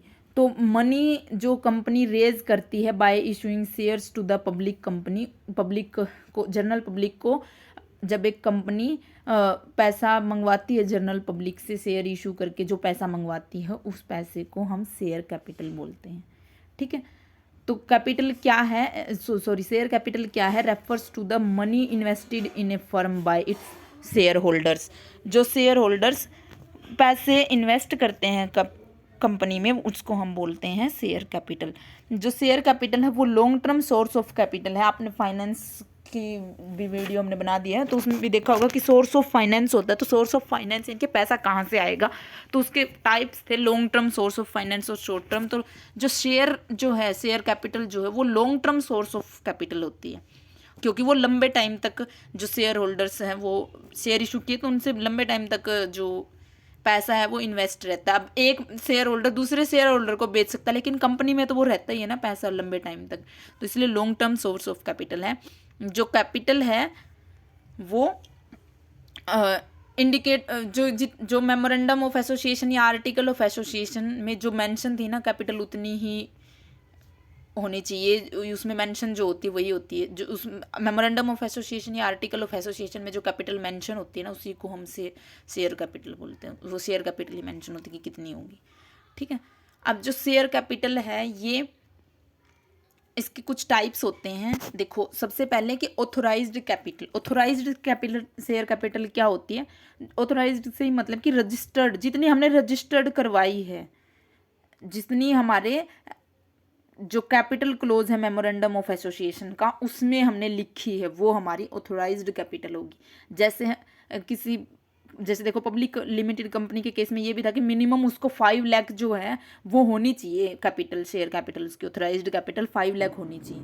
तो अब कितनी भी मेंशन कर दी, जैसे 10 लाख मेंशन कर दी, 15 कर दी या 5 ही कर दी, तो वो जितनी उन्होंने अपने मेमोरेंडम ऑफ एसोसिएशन में मेंशन की कि हमारी कंपनी में इतनी शेयर कैपिटल लगेगी, वो जरूरी नहीं है कि एक बार में मंगवा ली सारी की सारी। ये तो ये कि हमने रजिस्टर्ड इतनी करवाई, हम कभी भी कितनी भी मंगवा सकते हैं अपने शेयर होल्डर से, मेंबर्स से, कंपनीज के। तो वो या पब्लिक में इशू करके पैसा इतना रेज कर सकते हैं, हम इतने तक का पैसा रेज कर सकते हैं, तो वो लिखा होता है जितना। अब वो मेमोरेंडम ऑफ एसोसिएशन में लिख देना पड़ता है स्टार्टिंग में ही, तो वो जो लिख दिया, जो जिसका रजिस्ट्रेशन हो गया, वो हमारी होगी ऑथोराइज्ड शेयर कैपिटल। जैसे कि मान लो ये 15 लाख होगी, ये ऑथोराइज्ड शेयर कैपिटल होगी। अब इस ऑथोराइज्ड में से ही कुछ इशू करेंगे जिसको इशूड शेयर बोलेंगे, और कुछ अन इशू रह जाएगी, टोटल मिला के हमारी ऑथोराइज्ड होगी। यानी कि मान लो वो 10 लाख की हमने ऑथोराइज कर दी कैपिटल, रजिस्टर्ड कैपिटल होगी हमारी 10 लाख। उस 10 लाख में से हमने 3 लाख के ही शेयर इशू किए हैं, तो 3 लाख हमारी इशूड शेयर कैपिटल होगी, और जो रिमेनिंग हमारी 7 लाख है वो हमारी अनइशूड शेयर कैपिटल होगी। तो इसलिए इशूड शेयर कैपिटल फिर क्या होगी, जितनी हमने शेयर इशू कर दिए, जितने पोर्शन के, यानी कि 3 लाख के शेयर हमने इशू कर दिए, तो हमारी इशूड कैपिटल होगी। ठीक है। अनइशूड क्या होगी, जो वो बच गई, जो 7 लाख की, वो अनइशूड होगी, यानी कि जो इशू नहीं की है हम जिसको फ्यूचर में कर सकते हैं, कंपनी जिसको फ्यूचर में इशू कर सकती है, वो अनइशूड होगी।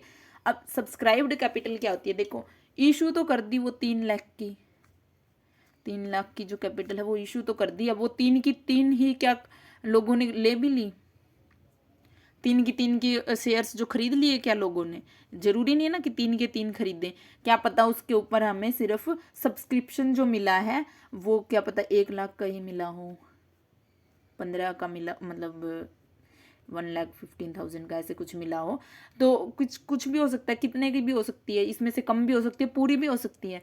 तो जितने जो पब्लिक है वो सब्सक्राइब कर लेती है, जितने शेयर्स, यानी कि जनरल पब्लिक जितने शेयर्स खरीद लेती हैं, उसको हम बोलते हैं सब्सक्राइब्ड कैपिटल।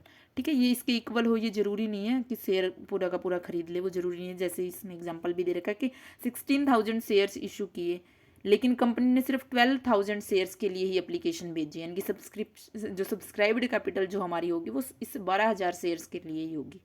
ठीक है।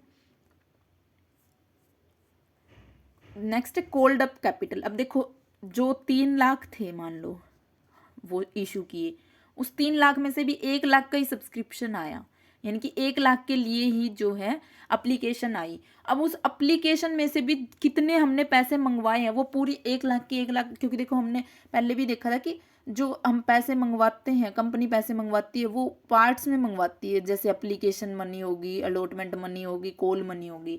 ठीक है, फर्स्ट कॉल, सेकंड कॉल होती है, फाइनल कॉल, ऐसे तो वो अलग अलग पार्ट्स में मंगवाती है पैसे। तो जितने पैसे मंगवाए, देखो कोल्ड अप का मतलब है ना मंगवाना, तो जितने पैसे कंपनी ने मंगवाए हैं उस 1 लाख में से, अब 1 लाख में से मान लो 20,000 एप्लीकेशन के थे, एप्लीकेशन के टाइम पे भेजने थे 20,000 जो है वो अलॉटमेंट के टाइम पे, और बाकी कॉल मनी है। तो अगर कंपनी ने सिर्फ 2 चीज़ें मंगाई है, अलॉटमेंट और एप्लीकेशन, तो 20 और 20 40, या फिर सिर्फ एप्लीकेशन मंगवाई है 20,000, तो वो 20,000 ही कोल्ड अप कैपिटल होगी, यानी कि जितनी कंपनी ने मंगवा ली वो कैपिटल जो है वो कोल्ड अप कैपिटल होगी, जितनी शेयर होल्डर्स ने पेमेंट कर दी है एक्चुअल में वो होगी। अब मान वो क्योंकि 3 लाख के लिए आ तो गई, 3 लाख में से सॉरी 1 लाख के लिए एप्लीकेशन, तो 1 लाख शेयर्स के लिए आई है, लेकिन उस 1 लाख में से भी पैसे एक्चुअल में कितने शेयर होल्डर्स ने पे कर दिए, वो कोल्ड अप कैपिटल होगी।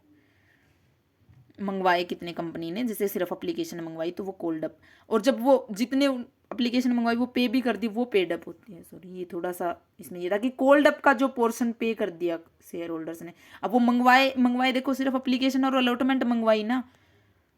इसी एग्जांपल में हम देखो दोबारा से देख लेते हैं, जो 1 लाख का, एक सेकेंड देखो, 1 लाख की जो शेयर्स कोल्ड वो की सब्सक्राइब की, 1 लाख की जो शेयर कैपिटल है वो हमारी सब्सक्राइब्ड कैपिटल थी, उसमें से 20,000 की तो हम एप्लीकेशन मंगवाई कंपनी ने, 20,000 की अलॉटमेंट मंगवाई, तो मंगवाई कितनी है, यानी कि 40,000 की शेयर कैपिटल, तो वो कोल्ड अप कैपिटल कितनी होगी 40,000।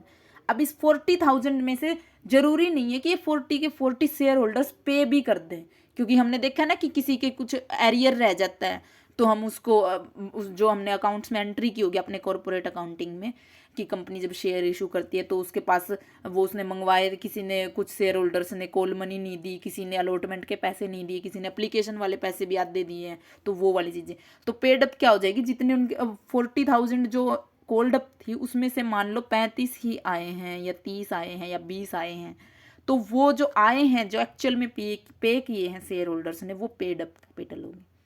ठीक है, इसके ये सारी चीज़ होगी कि जितनी आए हैं, और फिर जो बच जाएगी ना कैपिटल, अब वो होगी हमारी रिजर्व कैपिटल, यानी कि जो सब्सक्राइब नहीं किए अभी तक, जिनको जैसे मान लो कि 3 लाख के ही थे, अब उस amount of A stock that A firm can't sell unless it goes bankrupt, वो अपने कुछ बचा के रखते कि ये तो हम जो पैसे हैं ना ये तभी मंगवाएंगे। अब जो 3 लाख के शेयर इशू तो किए, लेकिन कंपनी ने मंगवाए, सॉरी 3 लाख के भी क्या, 1 लाख की ही जो है वो सब्सक्रिप्शन आया था, तो उस 1 लाख में से भी कंपनी ने 40,000 ही मंगवाए। अब कंपनी जो है बाकी के 60,000 अभी मंगवा ही नहीं रही है, और वो 60 में से भी मान लो वो कुछ तो सोच रही है कि हम थोड़े दिन बाद मंगवा लेंगे बिजनेस के लिए, 20,000 तो उसमें से रिजर्व ही रख दिए, क्योंकि ये जो शेयर होल्डर्स हैं उन्होंने 1 लाख के शेयर्स के लिए वो मालिक बने हैं, ठीक है, लेकिन उन्होंने पैसे अभी 40 ही दिए हैं या 60 ही दिए हैं, उन्होंने पैसे अभी मान लो ये 40 ही दिए हैं, तो बाकी के जो ये 60,000 है ये रिजर्व कैपिटल होगी, वो कभी भी मंगवा सकती है कंपनी उनसे 60,000। और जो हम ये बोलते हैं ना कि लिमिटेड बाय शेयर्स, तो वो लिमिटेड बाय शेयर्स में जो वो लाइबिलिटी होती है वो उस 60,000 तक लिमिट हो जाएगी अब उन शेयर होल्डर्स के, यानी कि कंपनी उन शेयर होल्डर से वो 60,000 रुपीज़ और मंगवा सकती है, कभी भी उनको ये पे करने पड़ सकते हैं। और ये कंपनी अब ये भी हो सकता है कि वो जो रिजर्व कैपिटल में मेंशन अगर उसने कर दिया तो 60,000 वो बैंकरप्ट होने के केस में मंगवा ले, या कभी उसको ज़्यादा नीड पड़े तो उसमें से बीच में से कुछ भी मंगवा सकते हैं। जैसे मान लो 20,000 रिजर्व कैपिटल रख दिया कि 20 तो बिल्कुल बैंक्रप्सी के केस में मंगवाएंगे, 60 बचे हुए 40 जो है वो बीच में मंगवा सकते हैं, ठीक है। तो वो रिजर्व कैपिटल क्या होगी, जो सिर्फ कंपनी बिल्कुल उसके पास कुछ नहीं बचेगा, लॉस हो गया सारा कुछ, बैंकरप्ट हो गया, तो वो तभी उसी केस में मंगवाएगी, वो रिजर्व कैपिटल होती है, ठीक है। ये रिजर्व कैपिटल से रिलेटेड ही एक वर्ड होता है अकाउंट में, हमने देखा होगा कैपिटल रिजर्व, बस ये आगे पीछे नाम होता है। तो ये कैपिटल रिजर्व और रिजर्व कैपिटल है, इनमें डिफरेंस होता है, आपने इसको पता भी होगा, कुछ लोगों को नहीं पता है तो मैं बता देती हूँ। देखो रिजर्व कैपिटल क्या है, जो पोर्शन हमने नहीं मंगवाया शेयर होल्डर से, हमने यानी कि कंपनी ने जो पोर्शन अभी तक नहीं मंगवाया है, जो वो 20,000 का पोर्शन या 60,000 का हम इस एग्जांपल में देखें, वो हमने अभी तक नहीं मंगवाया है, तो वो रिजर्व कैपिटल है। लेकिन कैपिटल रिजर्व क्या होता है, कैपिटल रिजर्व का मतलब है कि प्रॉफिट में से कुछ पार्ट हमने एज ए रिजर्व रख लिया कि हम इसको कभी इमरजेंसी में ही यूज करेंगे, वो प्रॉफिट का पार्ट होता है कैपिटल रिजर्व। जो कैपिटल रिजर्व है वो प्रॉफिट का एक हिस्सा होता है जिसको हम रिजर्व में बचा के रख लेते हैं कि कुछ देखो जनरल रिजर्व भी होता है, रिजर्व को 2 पार्ट्स में डिवाइड किया जाता है, एक कैपिटल रिजर्व और एक जनरल रिजर्व। जनरल रिजर्व का मतलब है कि उसको जनरली किसी काम के लिए उस बचाए हुए प्रॉफिट के हिस्से को हम यूज कर सकते हैं, और कैपिटल रिजर्व का मतलब है कि कोई कैपिटल नेचर का ही एक्सपेंडिचर करना पड़ा कभी फ्यूचर में, कभी कुछ ज़्यादा लॉन्ग टर्म के लिए ही कुछ ऐसे कोई मशीनरी हुई, कोई कैपिटल नेचर की आइटम खरीदनी पड़ी, तभी उसको यूज करेंगे, वो कैपिटल रिजर्व होता है। तो ये चीज़ ध्यान रखनी है कि share capital reserve, share capital यानी रिजर्व कैपिटल भी बोल सकते हैं, वो कौन सी कैपिटल होगी जो हमने शेयर होल्डर से नहीं मंगवाई है, जो कभी भी मंगवा सकते हैं। और कैपिटल रिजर्व क्या होगा, प्रॉफिट का हिस्सा। अलग चीज़ें हैं ये दोनों, बस नाम का फर्क है, वैसे तो आगे पीछे होके कैपिटल रिजर्व और रिजर्व कैपिटल, लेकिन इसका मतलब बहुत ज़्यादा अलग, ठीक है। तो ये रिजर्व कैपिटल वही होती है कि जो पोर्शन हमने नहीं मंगवाया कभी भी मंगवा सकते हैं। अब शेयर कैपिटल देखिए, शेयर का मतलब भी जानना जरूरी कि शेयर क्या होता है। अब वो जो शेयर कैपिटल थी, अब ये 3 लाख की शेयर कैपिटल थी, ये 3 लाख की शेयर कैपिटल में मान लो 10 रुपये का शेयर है, तो टोटल शेयर्स कितने होंगे 30,000, ये 30,000 क्या है शेयर, टुकड़े कैपिटल के, क्योंकि कैपिटल जो ये 3 लाख की थी इसको हमने 10-10 रुपये के 30,000 शेयर्स बना लिए, तो शेयर उसी को हम क्या बोलते हैं शेयर। यानी कि जब कंपनी की कैपिटल है वो डिवाइड की जाती है into shares, each share forms a unit of ownership of a company and this unit is called share, क्योंकि वो यूनिट्स में डिवाइड कर दिया ना, 30,000 यूनिट्स होंगी और ये इनको टुकड़े में बांट लो, जैसे 30,000 यूनिट होगी, ये एक यूनिट, ये क्या है, एक शेयर है, ठीक है, इसी को हम शेयर बोलते हैं। अब जो ये शेयर्स हैं ये 2 तरह के हो सकते हैं, इक्विटी शेयर्स और प्रेफरेंस शेयर्स। अब देखो इक्विटी शेयर क्या होते हैं, इक्विटी शेयर्स जो है वो रियल ओनर होते हैं, ये मान लो, और प्रेफरेंस शेयर्स क्या होते हैं, जिनको प्रेफरेंस मिलती है हर चीज़ में, प्रेफरेंस मिलने का उनको प्रॉफिट में प्रेफरेंस मिलेगी, प्रॉफिट हुआ कंपनी को तो सबसे पहले इनको दिया जाएगा प्रेफरेंस शेयर होल्डर्स को, कुछ बच गया तो वो इक्विटी वालों को मिल जाएगा। लेकिन फिर इसी वजह से इनके कुछ नुकसान भी हैं क्योंकि प्रेफरेंस शेयर होल्डर्स को जितने परसेंट उनको पहले से डिसाइड किया होता है कि इनको 10% ही प्रॉफिट मिलेगा, तो इनको तो 10% ही मिलेगा। बाद में बहुत ज़्यादा प्रॉफिट बच गया तो वो सारा का सारा इसमें बटेगा। नुकसान भी है इक्विटी शेयर्स के लिए कि अगर बाद में ना बचा तो नहीं मिलेगा, और लॉस भी है, ये सारी चीज़ें। लेकिन इस लॉस के बदले में उनको क्या मिलता है, उनको जो है वोटिंग राइट मिलता है, वो कंपनी के मैनेजमेंट में पार्ट ले सकते हैं इक्विटी शेयर होल्डर्स जो होते हैं। लेकिन प्रेफरेंस शेयर होल्डर्स नहीं ले सकते, क्योंकि ये फिर क्या करते हैं, इसके बदले ये लेते कि हमें तो गारंटीड प्रॉफिट दे दो कि भाई 10% दोगे तुम, प्रॉफिट होगा तो सबसे पहले हमें मिलेगा प्रेफरेंस राइट, जो हर चीज़ में इनको प्रेफरेंस मिलती है। ठीक है, हर चीज़ का मतलब है जब कंपनी वाउंड अप होती है, जब सारे शेयर होल्डर्स को उनकी कैपिटल भी वापस की जाती है। अब मान लो प्रॉफिट में कंपनी बंद होगी, तो प्रॉफिट में बंद हो रही है तो सबको कैपिटल मिलेगी, कंपनी के पास कैपिटल बची होगी, तो अब कैपिटल बची होगी तो सबसे पहले से प्रेफरेंस शेयर होल्डर्स को मिलेगी। उसके बाद कुछ बच गया तो इक्विटी को मिलेगा, ना बचा तो नहीं मिलेगा। और मान लो बहुत ज़्यादा बच गया तो वो सारा भी मिल जाएगा इक्विटी शेयर होल्डर्स को, तो क्योंकि इनकी ज़्यादा अनलिमिटेड वो होती है। अगर लॉस हो गया तो लॉस इक्विटी शेयर होल्डर्स को ज़्यादा बियर करना पड़ता, प्रॉफिट होगा तो भी वो इनको ज़्यादा मिलता है। और इसके अलावा इनको राइट्स भी मिलते हैं कि ये मैनेजमेंट में भी पार्ट ले सकते हैं, लेकिन प्रेफरेंस शेयर होल्डर्स ऐसा नहीं कर सकते। ठीक है, ये इतनी ज़्यादा, बस आपको ये थोड़ा सा इनका डिफरेंस पता कर रखना ज़रूरी है। ये शेयर्स होते हैं। डिबेंचर्स क्या होते हैं, अब देखो डिबेंचर प्रेफरेंस शेयर से थोड़े सिमिलर होते हैं। जैसे प्रेफरेंस शेयर्स में था कि 10% उनको मिलना ही मिलना है, लेकिन उनको मिलना था प्रॉफिट का हिस्सा 10%। लेकिन डिबेंचर होल्डर्स को अगर 10% मिल रहा है तो उनको मिलेगा इंटरेस्ट। डिबेंचर्स बिल्कुल एक तरह से लोन की तरह होते हैं कि जो पब्लिक से लोन लिया जाता है, लोन के बदले उनको एक डिबेंचर नाम का एक सर्टिफिकेट इशू कर दिया जाता है, जिसपे डिबेंचर लिखा होता है कि आप डिबेंचर होल्डर हो हमारे। जैसे शेयर होल्डर्स को शेयर सर्टिफिकेट दे दिया जाता है कि आप शेयर होल्डर हो, उसमें लिख दिया जाता है कि आप इतने शेयर के मालिक हो। इसमें यह है कि आपसे हमने इतना पैसा लिया, आप इतने जो पैसे के लिए डिबेंचर होल्डर हो। तो लोन ही होता है एक तरह से, जनरल पब्लिक से लिया जाता है, इन्वेस्टर से लोन की फॉर्म में लिया जाता है, जिसके ऊपर कुछ जैसे लोन के ऊपर इंटरेस्ट होता है वैसे इसके ऊपर भी एक फिक्स रेट ऑफ इंटरेस्ट जो है वो पे किया जाता है।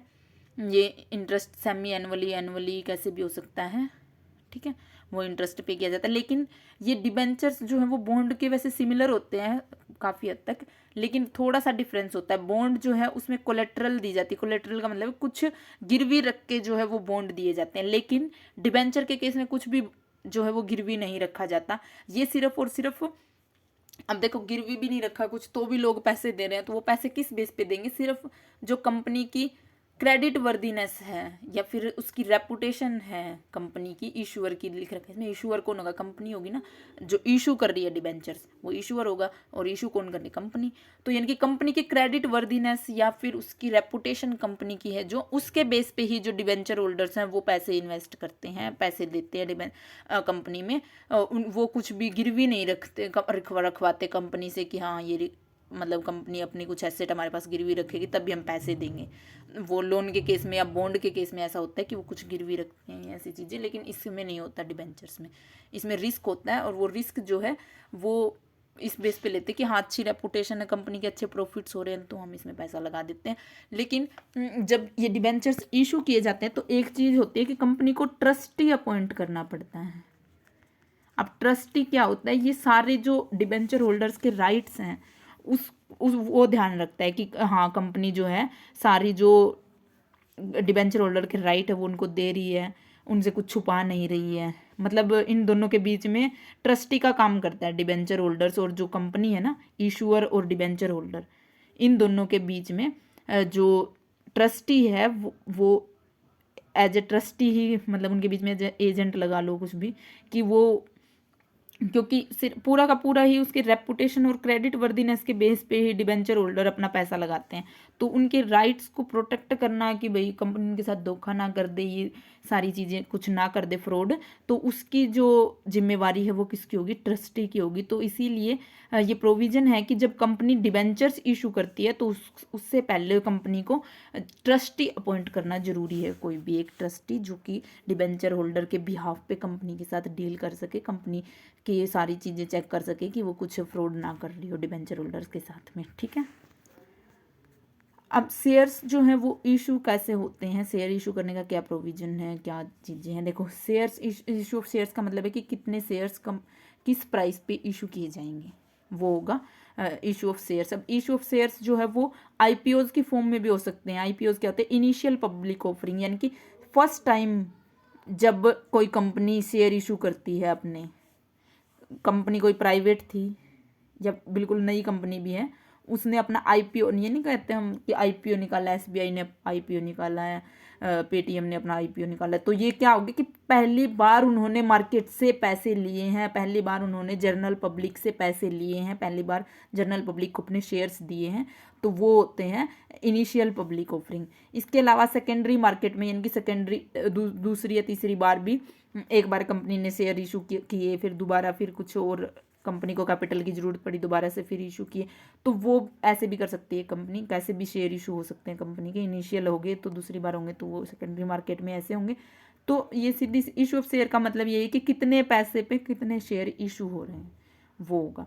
और जो ये इशू प्राइस है कंपनी, ये जो सेलिंग प्राइस है, ये जो मार्केट में जो रेट चल रहा होता है वो डिमांड और सप्लाई के बेस पे डिसाइड होता है। डिमांड और सप्लाई के बेस पे जो मार्केट में शेयर का प्राइस है वो डिसाइड होता है। अब मान लो कैपिटल जो शेयर का जो वैसे जो शेयर का जो प्राइस है, रजिस्टर्ड प्राइस, जैसे मान लो वो 1 लाख के शेयर थे, ठीक है, 1 लाख के शेयर हैं, शेयर कैपिटल यानी कि 1 लाख है, और वो 10 रुपये का एक शेयर है, 10,000 शेयर होगी। वैसे तो वो 10 रुपये का शेयर था, 10,000 शेयर 10 रुपये के हिसाब से थे, लेकिन मार्केट प्राइस जो है शेयर का वो कितना भी हो सकता है। मार्केट प्राइस इस शेयर का 30 रुपये भी हो सकता है, 300 भी हो सकता है, 3,000 भी हो सकता है, या फिर 5 रुपये भी हो सकता है, कितना भी हो सकता है। वो किस पे डिपेंड करेगा?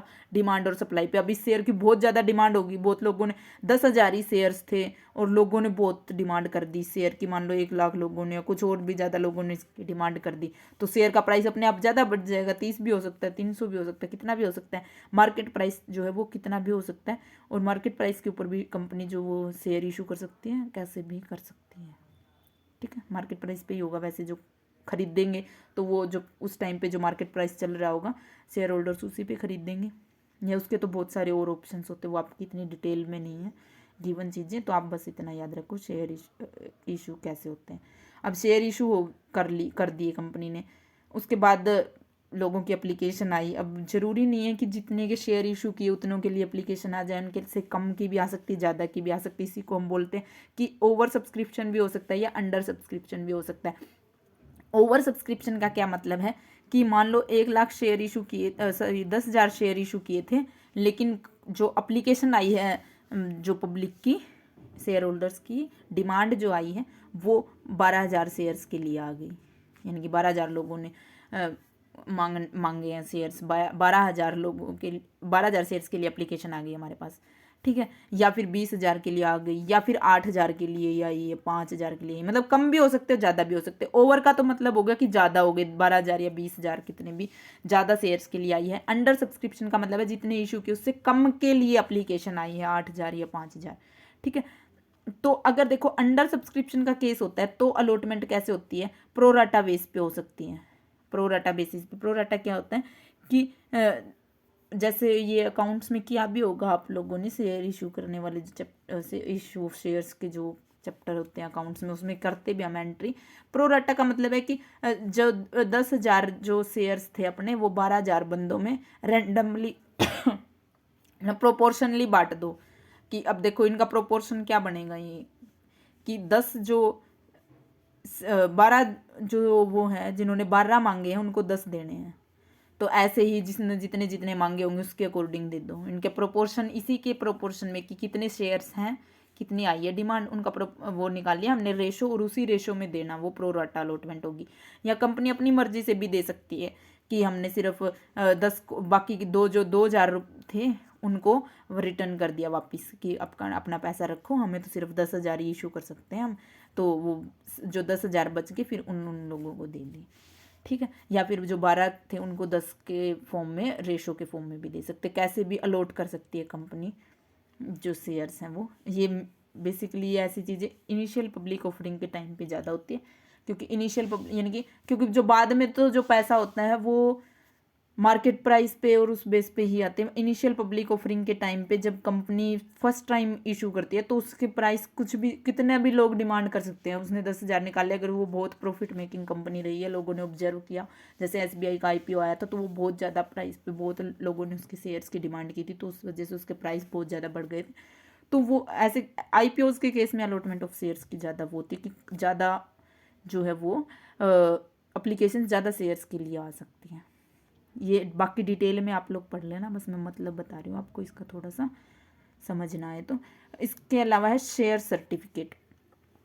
अब आगे शेयर सर्टिफिकेट क्या होता है? शेयर सर्टिफिकेट वो डॉक्यूमेंट जो प्रूफ होता है कि हमने उस कंपनी के शेयर खरीद रखे हैं किसी पर्सन ने। तो वो अगर हम किसी कंपनी के शेयर खरीदते हैं तो आप पैसे देंगे और कंपनी उसके बदले क्या देगी हमें? शेयर सर्टिफिकेट, कि हाँ आपने ये शेयर खरीद रखा है। एक रिटन डॉक्यूमेंट होता है जिसमें कंपनी के साइन होते हैं और ये एक लीगल प्रूफ होता है कि हाँ जो वो पर्सन जिसके पास शेयर सर्टिफिकेट है वो इतने जो नंबर ऑफ शेयर हैं उनका ओनर है। ठीक है, तो इसके ऊपर क्या क्या डिटेल्स होती हैं? सर्टिफिकेट नंबर होगा, कंपनी का नाम होगा, रजिस्टर्ड नंबर होगा, रजिस्ट्रेशन नंबर होगा कंपनी का, जो शेयर होल्डर है उसका नाम और एड्रेस होगा कि कौन शेयर होल्डर है ये, नंबर ऑफ शेयर्स जो जितने शेयर्स खरीद रखे हैं उस पर्सन ने, उस वो होंगे डिटेल कि कितने शेयर्स हैं, कितने पैसे में हैं। Classes of share, classes of share ये है कि टाइप ऑफ शेयर्स की इक्विटी शेयर है या प्रेफरेंस शेयर है, किस टाइप के शेयर हैं वो। इशू डेट, किस डेट पे इशू हुए हैं शेयर्स, और कितनी अमाउंट जो है वो पे कर दी है, कितनी रहती है वो चीज़ भी। क्योंकि देखो 10 रुपये का शेयर तो जरूरी नहीं कंपनी 10 के 10 मंगवा ले या 10 के 10 हम पे कर दें। क्या पता कंपनी ने 4 मंगवाए और शेयर होल्डर्स ने इससे भी कम 2 ही पे किए या 4 पे किए, तो वो जितने पे किए हैं अमाउंट, वो अमाउंट भी उस पर मैंशन होती है। ठीक है, अब इसके अलावा ये होता है कि आगे शेयर वारंट। अब शेयर वारंट और शेयर सर्टिफिकेट वैसे सिमिलर चीज़ होती है कि ये भी शेयर होल्डर को मिलता है शेयर वारंट, लेकिन थोड़ा सा डिफरेंस होता है। क्या कि जब शेयर सर्टिफिकेट तो देखो स्टार्टिंग में जब शेयर खरीदा 10 रुपये का, तो वो 10 रुपये वाले जो शेयर है उसका सर्टिफिकेट मिल गया हमें, चाहे हमने 10 शेयर खरीदे हैं उस 10 रुपये के हिसाब से, तो वो एक सर्टिफिकेट मिल गया। चाहे वो पैसे पूरे पे ना किए, वो 10 के 10 क्या पता 4 ही पे किए, उसके ऊपर 2 ही पे किए, लेकिन शेयर सर्टिफिकेट मिल जाता है शेयर होल्डर को, उसका नाम उस पर मैंशन होता है। लेकिन वारंट क्या होता है कि जब पूरा पैसा आ जाता है, 10 के 10 मंगवा लिए, पूरे के पूरे पैसे मंगवा लिए, तब जो कंपनी है वो शेयर होल्डर्स को शेयर वारंट इशू कर सकती है। लेकिन कुछ कंडीशंस है, वो कंडीशंस भी हम देखेंगे कि किस केस में कर सकते हैं। लेकिन बस आप ये देखो कि शेयर होल्डर्स को ही जो शेयर वारंट इशू किया जाता है, और जब कंपनी पूरा जो पैसा मंगवा लेती है तो शेयर होल्डर्स को शेयर वारंट भी इशू कर सकती है कंपनी। और शेयर वारंट जो जब मिल जाता है किसी पर्सन को, तो उस शेयर होल्डर के पास राइट हो जाता है शेयर को खरीदने या बेचने का। वो उसकी, और वो ओब्लिग नहीं होता, ओब्लिग का मतलब कि ओब्लिगेशन नहीं होती कि वो खरीदना ही पड़ेगा उसको या उसको बेचना ही पड़ेगा। वो उसके पास राइट होता है कि वो खरीदना चाहे तो खरीद सकता है और भी शेयर कंपनी के, और बेचना चाहे तो बेच भी सकता है एक पर्टिकुलर प्राइस पे, जितना भी मार्केट में चल रहा है या वो कॉन्टैक्ट होता है किसी पर्सन के बीच में, तो उस प्राइस पे, एक पर्टिकुलर प्राइस पे वो खरीदने का या बेचने का राइट मिल जाता है एक वारंट होल्डर को, शेयर वारंट होल्डर को। अब वो बाइंडिंग नहीं होती उसके ऊपर कि उसको बेचना ही पड़ेगा या खरीदना पड़ेगा। और इसके अलावा जो शेयर वारंट है वो नेगोशिएबल इंस्ट्रूमेंट होता है। नेगोशिएबल इंस्ट्रूमेंट आपने जो बिजनेस लॉ की जो वीडियो है वो आपने देख ली होगी, नहीं देखी है तो डिस्क्रिप्शन में आपको सारी ही प्लेलिस्ट मिल जाएगी, जो भी नहीं देखी आप देख लेना। नेगोशिएबल इंस्ट्रूमेंट क्या होते हैं? जिसको ट्रांसफ़र कर सकते हैं, एक पर्सन से दूसरे पर्सन को दे सकते हैं, तो वो नेगोशिएबल इंस्ट्रूमेंट होते हैं। तो शेयर वारंट भी एक नेगोशिएबल इंस्ट्रूमेंट है जिसको एक पर्सन से दूसरे पर्सन को ट्रांसफ़र किया जा सकता है।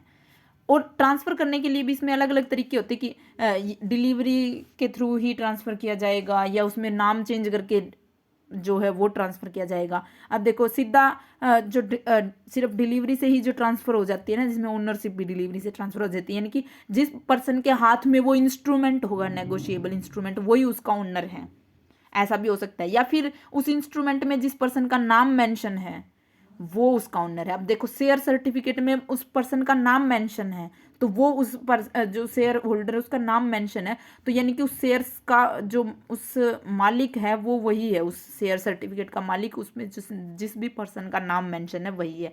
लेकिन शेयर वारंट में क्या होता है कि इसमें इसको ट्रांसफर कर सकते हैं ओनली बाय डिलीवरी, यानी कि एक पर्सन से दूसरे पर्सन को ट्रांसफर कर सकते हैं, और जो जिस पर्सन के पास वो उसका पोसेशन होगा, पोसेशन का मतलब जिसके हाथ में वो वारंट होगा वही उसका जो है ओनर होता है, उसी को हम उसका ओनर मानना जाता है। इसमें इसीलिए जो वारंट है इसमें शेयर होल्डर का नाम भी नहीं मेंशन होता, शेयर होल्डर का नाम मेंशन नहीं होता, सिर्फ कंपनी का नाम मेंशन होता है। और ये एक नेगोशिएबल इंस्ट्रूमेंट है जिसको एक पर्सन से दूसरे पर्सन को ट्रांसफर कर सकते हैं, ए बी को दे सकता है, और ये जिसके पास भी होगा वही इसका ओनर होगा। ठीक है, इसमें कुछ कंडीशंस है, देखो कि सिर्फ पब्लिक कंपनी ही जो है वो वारंट इशू कर सकती है, private company warrant share warrant issue नहीं कर सकती। और जो शेयर वारंट है वो इशू करने के लिए आर्टिकल ऑफ एसोसिएशन में लिखा होना चाहिए कि वो शेयर वारंट इशू कर सकती है कंपनी। इसके अलावा सेंट्रल गवर्नमेंट से परमिशन भी लेनी पड़ती है जब शेयर वारंट इशू करती है कोई कंपनी। और जो शेयर जिसके लिए शेयर वारंट इशू किया जाता है वो फुल्ली पेड अप होना चाहिए। फुल्ली पेड अप वही कि 10 रुपये का था तो वो 10 के 10 मंगवा लिए हों और वो 10 के 10 पैसे दे भी दिए हों उस शेयर होल्डर ने, तभी जो कंपनी है शेयर वारंट जो है वो इशू कर सकती है। ठीक है, नेक्स्ट जो हम टॉपिक है वो ये है कि रिडक्शन ऑफ शेयर कैपिटल। देखो शेयर कैपिटल इशू कर दी, अलॉट कर दी, ये सारी चीज़ें हमने देख लिया, शेयर सर्टिफिकेट वगैरह सब कुछ देख लिया। अब देखो रिडक्शन ऑफ शेयर कैपिटल क्या होता है कि शेयर कैपिटल में कमी करना। एक कंपनी जो है वो किसी भी पर्पज से, जैसे मान लो उसको अपने शेयर की वैल्यू बढ़ानी है, तो एक कंपनी अपनी जो शेयर कैपिटल उसको कम कर सकती है, कभी भी वो शेयर्स बेच के कम कर सकती है अपनी जो कैपिटल है उसको। किसी बहुत सारे तरीके होते हैं, वो तरीके भी हम देखेंगे। तो शेयर कैपिटल का मतलब शेयर कैपिटल को कम करना, कुछ शेयर्स बेच दिए तो शेयर कैपिटल कम हो जाएगी कंपनी ने, सॉरी बेचने से तो शेयर कैपिटल बढ़ जाएगी, खरीद लिए बाय बैक ऑफ शेयर्स अगर कर लिया तो उसके थ्रू हो सकती है। Reducing share usually involve obtaining approval from share holders through a special resolution. अब जो शेयर कैपिटल में रिडक्शन है वो कंपनी ऐसे ही नहीं कर सकती, उसको स्पेशल रिजोल्यूशन पास करवाना पड़ता है।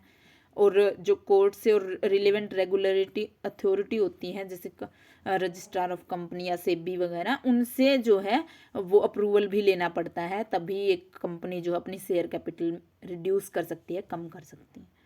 ठीक है, अब रिडक्शन के टाइप्स होते हैं, बाय बैक ऑफ शेयर्स के थ्रू भी कंपनी जो है वो रिड्यूस कर सकती है। और बाय बैक ऑफ शेयर्स क्या होते हैं कि कंपनी खुद अपने शेयर्स को खरीद ले मार्केट में से, रीपरचेज कर ले, क्योंकि देखो कंपनी ने शेयर्स बेचे हैं, बेचने का मतलब कंपनी ने वो शेयर सर्टिफिकेट दिया लोगों को और उसके बदले पैसे लिए, शेयर्स दिए और पैसे लिए, वो बेचना हो गया कि उसने बेचे शेयर्स, पैसे लिए।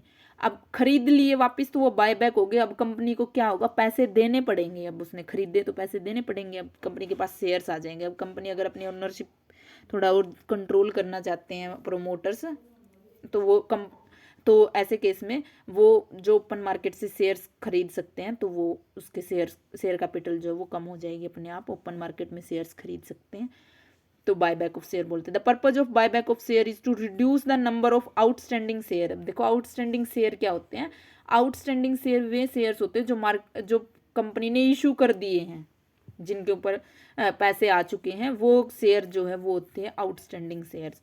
और जो कंपनी है वो अपने शेयर्स की वैल्यू इंक्रीज करने के लिए, देखो मान लो 1 लाख की शेयर का 1 लाख के शेयर्स इशू कर रखे हैं, अब उस 1 लाख के शेयर्स इशू कर रखे हैं, उनकी मार्केट प्राइस अगर शेयर 10,000 है वो, तो उनका मार्केट प्राइस क्या होगा, 10 रुपये। अब कंपनी अगर उनमें से कुछ शेयर्स खरीद ले, अब मार्केट प्राइस उनका चल रहा हो मान लो 2 लाख उनकी मार्केट प्राइस चल रहा है, तो उस मार्केट प्राइस पे कंपनी अपने जो है मान लो 5,000 शेयर्स खरीद लेती है, तो 5 ही बचे ना, और मार्केट प्राइस उनका जो है वो क्या कहते हैं वो उतना ही रहेगा मार्केट प्राइस, तो लेकिन वो शेयर्स जो है उनकी क्वांटिटी कम हो जाएगी। तो ऐसे केस में क्या होगा कि जो शेयर्स बच गए ना वो, क्योंकि जो मार्केट में वैल्यू जो है उस कंपनी की, उस मार्केट वैल्यू जो कंपनी की मार्केट वैल्यू है उसकी वजह से जो बाकी के शेयर्स है ना उनकी वैल्यू बढ़ जाएगी। कंपनी जो शेयर की क्वांटिटी कम कर देगी तो इससे उनकी जो वो टोटल जो वर्थ थी वो तो उतनी रहेगी वर्थ तो, और उसमें क्वांटिटी कम कर दी क्योंकि कंपनी ने खुद ने खरीद लिए वो शेयर्स, तो क्वांटिटी, तो इससे क्या होगा कि जो बचे हुए शेयर्स है ना उनकी वैल्यूज बढ़ जाएगी। या ऐसे भी हो सकता है इससे कि देखो कंपनी खरीदेगी तो डिमांड बढ़ेगी मार्केट में, क्योंकि मार्केट तो ओपन है ना, कि जितनी डिमांड होगी और सप्लाई होगी उसके बेस पे जो है प्राइस डिसाइड हो जाएगा। अब कंपनी एकदम से 10% या 20% शेयर्स बाय बैक कर रही है, तो कंपनी बाय बैक कर रही है तो इससे क्या होगा, सप्लाई जो है शेयर्स की वो तो कम हो जाएगी और डिमांड ज़्यादा हो जाएगी, क्योंकि डिमांड कंपनी ने ही कर ली अब 20% शेयर्स की मान लो। तो इससे क्या होगा कि प्राइस बढ़ जाएगा शेयर्स का, और शेयर्स का प्राइस बढ़ जाएगा तो कंपनी की नेटवर्थ भी बढ़ेगी, सीधी सी बात है, क्योंकि जो बचे हुए शेयर हैं उनकी वैल्यूज़ बढ़ जाएगी कंपनी की। ठीक है, तो ये पर्पज़ हो सकते हैं कंपनी के बाय बैक करने के, कि शेयर्स की वैल्यू बढ़ाना या जो शेयर कैपिटल है उसको कम करना, शेयर्स के नंबर कम करना, इस वजह से बायबैक कर सकती है कंपनी। अब बायबैक है उसके कुछ टाइप्स हैं, कि एक तो है ओपन मार्केट से खरीदना या फिर टेंडर ऑफर। देखो ओपन मार्केट से खरीदना तो जो मार्केट में प्राइस चल रहा है उसके ऊपर कंपनी मार्केट में ही जाके, जैसे स्टॉक मार्केट का यहाँ पे, कि स्टॉक मार्केट में गए स्टॉक एक्सचेंज में और पैसे वो उतने शेयर्स जो है वो खरीद लिए। इसके अलावा टेंडर ऑफर क्या, कि जो एग्जिस्टिंग शेयर होल्डर्स हैं उनके साथ मीटिंग की और उनको दिया कि आप अपना शेयर, अगर हम शेयर जो है वो खरीदना चाह रहे हैं, अगर आप बेचना चाह रहे हो अपना शेयर तो बेच दो, तो आप कितने प्राइस पे बेचोगे, तो सबसे टेंडर ले लिया। तो कंपनी जो है वो बाय बैक ऐसे भी कर सकती है कि शेयर होल्डर्स को बुला के, और जो जैसे शेयर होल्डर सारे ना के जो इंपॉर्टेंट शेयर होल्डर्स होते हैं, जैसे इंस्टीट्यूशनल इन्वेस्टर्स होते हैं कुछ, जिनके पास ज़्यादा शेयर्स हैं, जैसे 10% है, किसी के पास 5% है, तो उन शेयर होल्डर्स को बुलाया और उनसे टेंडर ऑफर लिया। तो इसके थ्रू भी कर सकती हैं, अदरवाइज ओपन मार्केट से भी खरीद सकती है, मार्केट में जो शेयर चल रहे हैं उनसे भी खरीद सकती हैं। ठीक है, अब नेक्स्ट जो है वो है ट्रांसफ़र और ट्रांसमिशन ऑफ शेयर्स। अब देखो ट्रांसफ़र और ट्रांसमिशन ऑफ शेयर्स का क्या मतलब, कि एक पर्सन से दूसरे पर्सन को ट्रांसफ़र करना शेयर, वो होता है transfer of shares, movement of assets जिसको हम बोलते हैं। लेकिन जो ट्रांसफ़र और ट्रांसमिशन वर्ड है इनमें डिफरेंस होता है। देखो जो ट्रांसफ़र होता है ना वो तो वॉलेंट्रीली ट्रांसफ़र होते हैं, यानी कि एक जो शेयर होल्डर है वो अपने शेयर वॉलेंट्रीली अपनी मर्जी से दूसरे शेयर होल्डर को दे रहा है, दूसरे पर्सन को दे रहा है, तो वो जो होगा वो होगा ट्रांसफ़र ऑफ शेयर। लेकिन जब मजबूरी हो जाए कि वो एक पर्सन से दूसरे पर्सन को देने ही पड़ेंगे, जो शेयर है वो देना ही पड़ेगा, किसी केस में जैसे कि डेथ हो जाए एक शेयर होल्डर की, तो उसके जो लीगल रिप्रेजेंटेटिव होंगे वो ऑटोमेटिकली वो जो ओनरशिप है उनके पास चली जाएगी, तो ऐसे केस में हम बोलेंगे ट्रांसमिशन ऑफ शेयर। और जब वॉलंटरीली करते हैं खुद की मर्जी से तो वो क्या होगा, ट्रांसफ़र ऑफ शेयर्स। ठीक है, अब जो ट्रांसफ़र ऑफ शेयर है वो एक पब्लिक जो कंपनी है, हमने ये देखा था कि पब्लिक कंपनी में मेंबर्स फ्रीली ट्रांसफ़र कर सकते हैं शेयर को, तो पब्लिक कंपनी में तो फ्रीली ट्रांसफ़र कर सकते हैं, लेकिन प्राइवेट कंपनी में जो ट्रांसफ़र ऑफ शेयर है वो फ्रीली नहीं होता, उनको एक डीड जो है वो साइन करनी पड़ती है, ट्रांसफ़र डीड, यानी कि ट्रांसफ़र एग्रीमेंट होना जरूरी है मेंबर्स के बीच में, सारे मेंबर्स के, तभी एक प्राइवेट लिमिटेड कंपनी का मेंबर अपने शेयर किसी दूसरे पर्सन को ट्रांसफ़र कर सकता है।